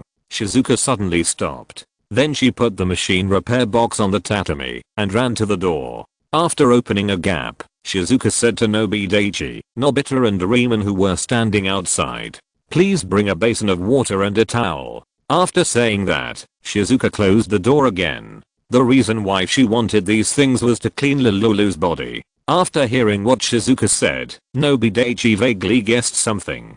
So as soon as Shizuka finished speaking, Nobi Daichi went downstairs to prepare. As for Doraemon and Nobita, they were still standing aside, not knowing what was going on. By the time they realized what was going on, Nobi Daichi had already run downstairs, so they didn't go down again. After all, what Shizuka said was enough for one person. Soon Nobi Daichi came back carrying a basin filled with 2/3 of water. There was also a pink towel sunk to the bottom of the basin. After knocking on the door, Shizuka poked her head out. Chapter 148 Lululu, Amnesia. Looking at Nobi Daichi holding the basin of water, Shizuka thanked him and took the basin from Nobi Daichi. Seeing the door closed, Nobi Daichi leaned against the door and thought about what to do next. Judging from the various things that have happened so far, although the development of the plot seems to be consistent with the original work, it is actually very different. Let's not talk about anything else. Let's talk about the Christmas Samurai. The mutation of the Christmas Samurai is not in the original work at all. If my estimate is correct, the Iron Man Corps should attack the Earth in the next few days. It seems that we need to make some preparations before the war. Nobi Daichi thought secretly. Okay, you can come in. Suddenly, Shizuka shouted from inside the house. Doraemon and Nobita, who were standing outside the door and dozing off out of boredom, immediately woke up and stood up straight after hearing Shizuka's words. After Nobi Daichi opened the door, he saw Shizuka standing next to the tatami. Walked to Shizuka's side, looking at Lululu lying on the tatami, already dressed and with her face wiped clean. Nobi Daichi felt relieved for no reason. It seemed that Lululu had not encountered any accident. It's okay now. Can you take me home first? Shizuka said to Doraemon who walked into the house. Seeing Shizuka who was a little tired, Doraemon said hurriedly, "Sure, thank you for troubling you." Doraemon thanked Shizuka while taking out the anywhere door from his 4-dimensional pocket. After sending Shizuka home, Doraemon put the anywhere door back into his 4-dimensional pocket. Nobita looked at Lululu lying on the tatami, and his heart was full of curiosity. After comparing Lululu and Shizuka, well, Shizuka is more well behaved than cute. Although Nobi Daichi's main attention is on Lululu, he still observes Nobita occasionally. When he saw that Nobita's reaction was obviously different from that in the original book, Nobita was also secretly surprised. Nobi Daichi, Nobita and Doraemon didn't know when Lululu would wake up. Therefore, the three of them did not stay by Lululu's side all the time. Nobita's energy was so strong. After going through so many things, he did not choose to rest, but took out a comic book from the bookshelf and started reading. Doraemon, can you go to the future department store to buy an indoor fishing pond? Otherwise, it will be a bit troublesome for us to enter the mirror world. Nobi Daichi suddenly thought of something and said to Doraemon, "Okay." Doraemon said after thinking about it. Then Doraemon walked to the desk, opened the drawer and got in. Turning back, Nobi Daichi looked at Lulu again. "What is this?" Nobi Daichi seemed to see Lulu's eyebrows moving when she was lying on the tatami. Nobi Daichi was a little happy, but also cautious. After taking out the hidden 01 driver and the metal atom cluster locust program sublimation key from the system space and holding them in his hands, Nobi Daichi was slightly relieved, but he felt that it was still not enough. So he put the hidden 01 driver on his waist again. Then the hidden 01 driver automatically extended the belt and fixed it around Nobi Daichi's waist. Nobi Daichi was completely relieved. When Lulu woke up, even if something unexpected happened, he could quickly complete the transformation to prevent the situation from getting worse. "Daichi, what are you doing?" Nobita was lying on his stomach reading a comic. He accidentally raised his head and saw Nobita Daichi, who was ready for battle and was a little confused. But Nobita Daichi didn't explain because he was afraid that when he explained, Lulu. Seeing that Nobita Daichi didn't explain, Nobita didn't care and continued to read the comic, looking at Lulu lying on the tatami for a long time without moving. Nobita, who was holding the metal atom cluster locust program sublimation key tightly, couldn't help but feel a little suspicious. Was it just his illusion? Did he see it wrong? But it shouldn't be. Nobita Daichi was thinking with his head down. Should I put the hidden 01 driver and the metal atom cluster locust program sublimation key back into the system space? Suddenly he felt someone staring at him, and when he looked up suddenly, who else could it be but Lulu? Nobi Daichi hadn't expected it. Lulu didn't wake up earlier or later, but woke up at this time, holding the metal atom cluster locust program sublimation key. Nobi Daichi's tense mood also relaxed. "Are you okay?" Looking at Lulu lying on the tatami and staring at him with wide eyes, Nobi Daichi laughed dryly. "Who are you?" Lulu didn't answer Nobi Daichi's words, but asked back. Nobi Daichi looked at Lulu and didn't do anything out of the ordinary and was about to answer.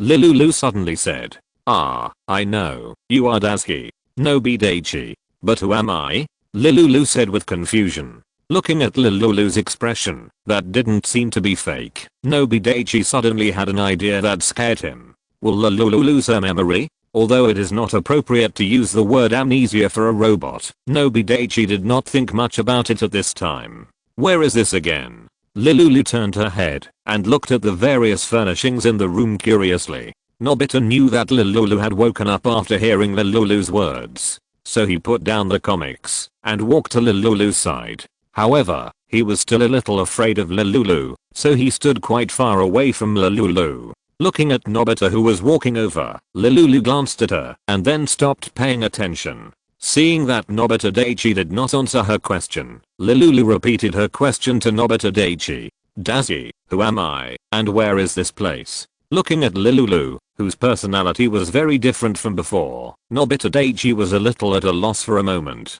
He had considered many scenarios and solutions after Lulu woke up, but Lulu seemed to have lost her memory, and this situation of a drastic change in personality was something Nobita Daichi never expected. And it seems that Lulu doesn't even know who she is. "Your name is Lulu, this is my home." "Oh, my name is Lulu, this is your home." Lulu muttered to herself after hearing what Nobi Daichi said. "But why am I here?" Nobi Daichi was also stunned when he heard this question, because Lulu's question is not unexplainable, but it is too troublesome to explain. And while Nobi Daichi was answering Lulu, he was also thinking about a question. Although Lulu looks like she has lost her memory, has she really lost her memory? After all, Lulu's injuries have not recovered yet. What if this is a trick of Lulu? Even if Lulu really lost her memory, is it temporary or permanent? All kinds of questions suddenly filled Nobi Daichi's mind. Chapter 149 A different indoor fishing pond. Why are you here? Let's not talk about this for now. Can you remember anything else now? Nobi Daichi stared at Lulu. Other things? I'm from the Mechanical Utopia. The captain of the Mechanical Utopia sent me here. Hearing this, Nobi Daichi's hands tightened. Sent me here. Sent me to help the people on Earth. Lulu said after thinking for a moment. Nobi Daichi's hand holding the metal atom cluster locust program sublimation key loosened, but he didn't dare to be careless. At present, Lulu should really have lost her memory. After all, Lulu's personality in the original book would not say so. Nobi Daichi thought so, and didn't say anything more. He gave Lulu a few words of advice, asked her to have a good rest, and returned to the desk. When he sat on the chair, he felt quite awkward. Looking down, he found that he was still on guard. After returning the driver and sublimation key to the system space, Nobi Daichi took out today's homework from his school bag. She looked up at the view outside the window, then lowered her head to write again. Although it seemed like a long time had passed since they entered the mirror world, it actually didn't take long. Lulu was lying on the tatami, first staring at the ceiling in a daze. Then she looked down at the dark blue quilt covering her. Lulu had originally tried to sit up from the tatami, but the moment she raised her hand, a tingling sensation came from her arm, and the fact that her clothes were a bit tight made her give up the idea. Although at first Nobi Daichi, Nobita, Doraemon and others, when they looked at Lulu's general injuries through her somewhat damaged clothes, they thought that Lulu was not seriously injured. But in fact, Lulu was almost covered in wounds. She suffered a lot under the pursuit of the mutant Santa warriors and other mutant robots. The clothes Lulu is wearing now are Nobi Daichi's. When Shizuka was washing Lulu, she changed all her dirty clothes. Since she couldn't find any girl's clothes for a while, she could only make do with Nobi Daichi or Nobita's clothes. Lulu's mind was almost blank now. She could only vaguely remember a few figures and a few words they said. As for the headache, Lulu said that it was a kind of malfunction that would only occur in inferior robots. Lulu fell asleep while lying on the tatami. Nobi Daichi, who was writing furiously at the desk, suddenly stopped writing. Then he turned his head and looked at the basin in the middle of the room, and then Nobi Daichi stood up from the chair. He walked to the basin. Nobi Daichi was about to take the basin of turbid water downstairs to pour it out, but when he took the basin, he noticed the dirty clothes next to the basin. Is this Lulu's? Putting the basin down, Nobi Daichi picked up the dirty clothes and looked at them. Then he took the basin downstairs to pour it out. Nobita, who was immersed in the world of comics, didn't notice what Nobi Daichi was doing at all. After pouring out the turbid water in the basin and washing the basin, Nobi Daichi put the basin back in place. As for Lulu's dirty clothes that were obviously no longer wearable, they were also thrown away by Nobi Daichi where they should be thrown. He returned to the room on the second floor and opened the closet. Sure enough, he was missing a set of clothes. Needless to say, combined with what happened just now, he could also guess that his clothes were changed by Shizuka to Lulu. Nobi Daichi didn't care about this. What he cared about was that Lulu couldn't wear his clothes at all with her height. You know, when Lulu and Nobi Daichi stood together, the former was more than a head taller than the latter. Because of the height difference, Nobi Daichi didn't even think about borrowing clothes from Shizuka. It seems that I can borrow a set from my mother. This idea was extinguished by Nobi Daichi as soon as it came up. Then this is the only way. Nobi Daichi's solution was to buy Lulu a set of clothes that was about the same height as her. But his money was in Doraemon's hands, and Doraemon had gone to the future department store and had not returned yet. He could only wait. Speak of the devil, and the devil will appear. Nobi Daichi was just wondering when Doraemon would come back. Suddenly, the drawer of the desk was opened. Two small hands grabbed the drawer, and then a round blue head popped out of the drawer. Who else could it be but Doraemon? Nobita. Daichi. Doraemon came out of the drawer and shouted happily to Nobita and Nobita Daichi. Doraemon, you look so happy. It should be more than just buying an indoor fishing pond, right? Looking at the excited Doraemon, Nobita Daichi asked curiously. Sure enough, I can't hide it from Daichi. Doraemon scratched his head. Nobita, who was immersed in the world of comics, also came to the two of them. I didn't buy any other props this time. I only bought an indoor fishing pond. Then Doraemon stopped talking and just looked at Nobita and Nobita Daichi. Nobita Daichi was a little speechless. He didn't expect Doraemon to keep people in suspense. Tell me. Tell me. But Nobita was a little impatient and urged. Okay. Looking at Nobita who looked impatient, Doraemon continued. Although I bought an indoor fishing pond this time, it is different from before. Doraemon paused and continued. But what is different from before is that the size of the water surface of the indoor fishing pond I bought this time can be adjusted. It seems that it is not a big deal. A look of disappointment flashed across Nobita's face. Then he didn't want to hear what Doraemon would say next and found a place to sit up again. Doraemon and Nobita didn't care much. After all, Nobita often does this, and they are used to it. Then how big can it be adjusted? Nobita was quite curious about Doraemon's new props. I forgot to ask.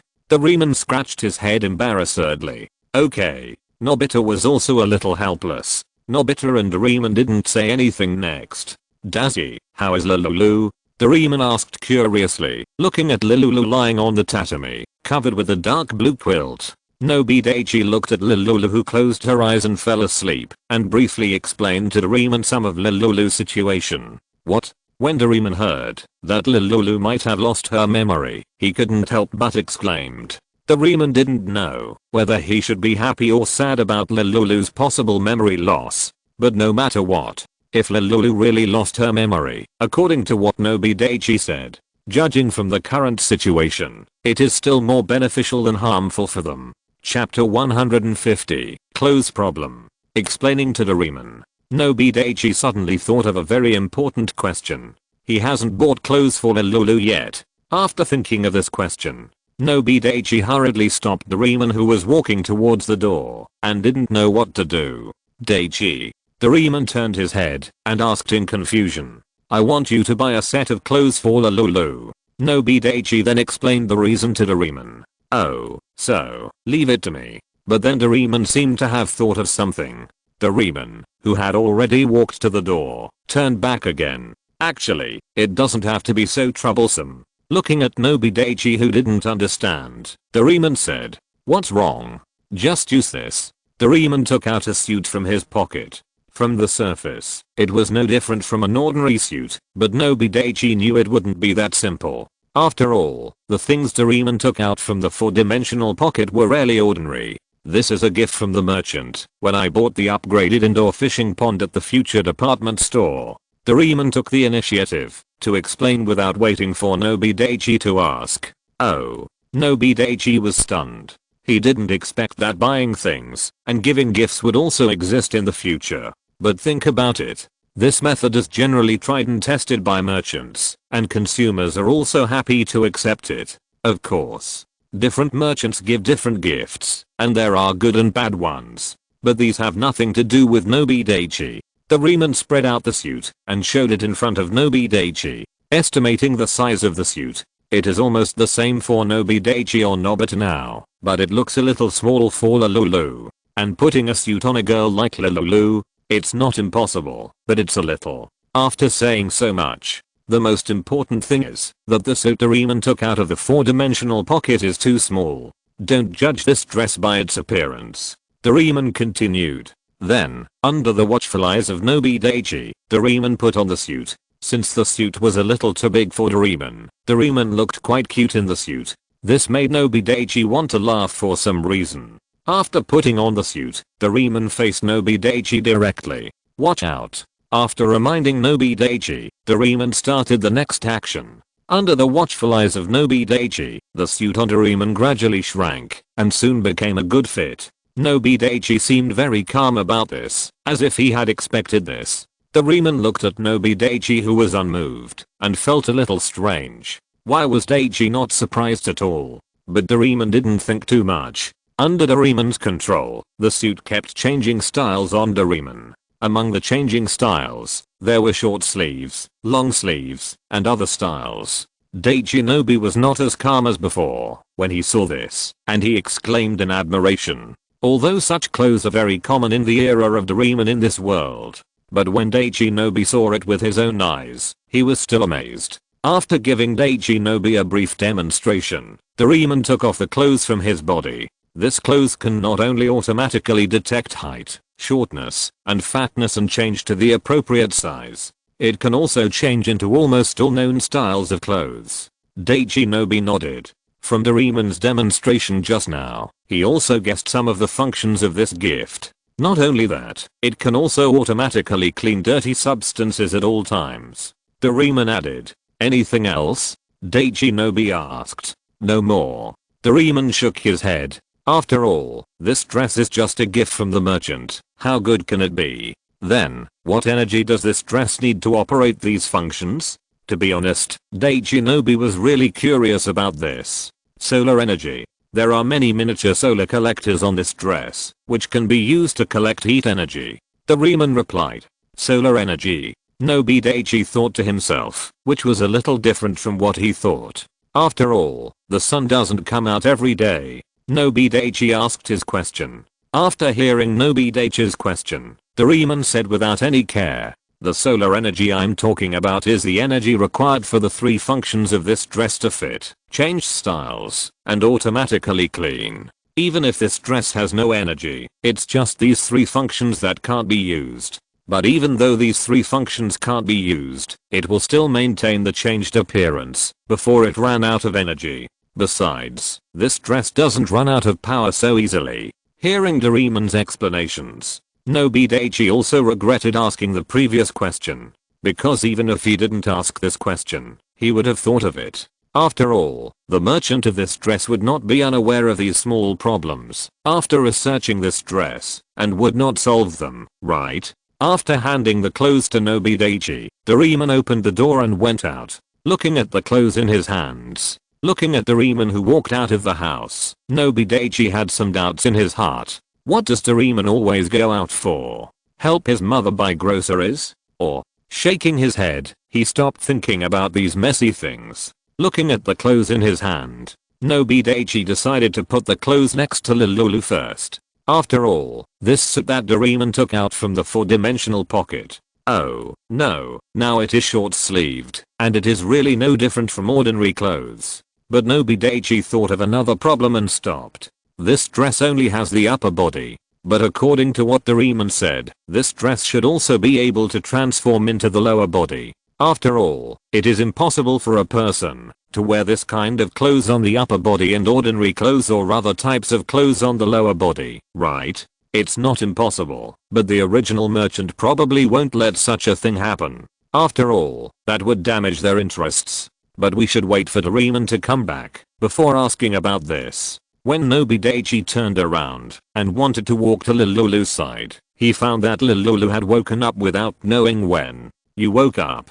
Nobi Daichi looked at Lulu who opened her eyes and looked at him and laughed dryly. He didn't know what attitude he should use to treat Lulu. If it weren't for him, everyone who was frightened at the time, even Shizuka, probably wouldn't decide to save Lulu. Lulu looked at the short-sleeved shirt in Nobi Daichi's hand and asked curiously, "Is this for me?" "Yeah." Nobi Daichi nodded, walked to the side of the tatami, and put the clothes next to Lulu. End of this chapter. Thank you very much for reaching the end. Don't forget to like. Looking for more exclusive content and immediate access? Subscribe to our Patreon. Remember, every like, subscription, or donation encourages us to continue. Thanks to everyone. See you in the next video.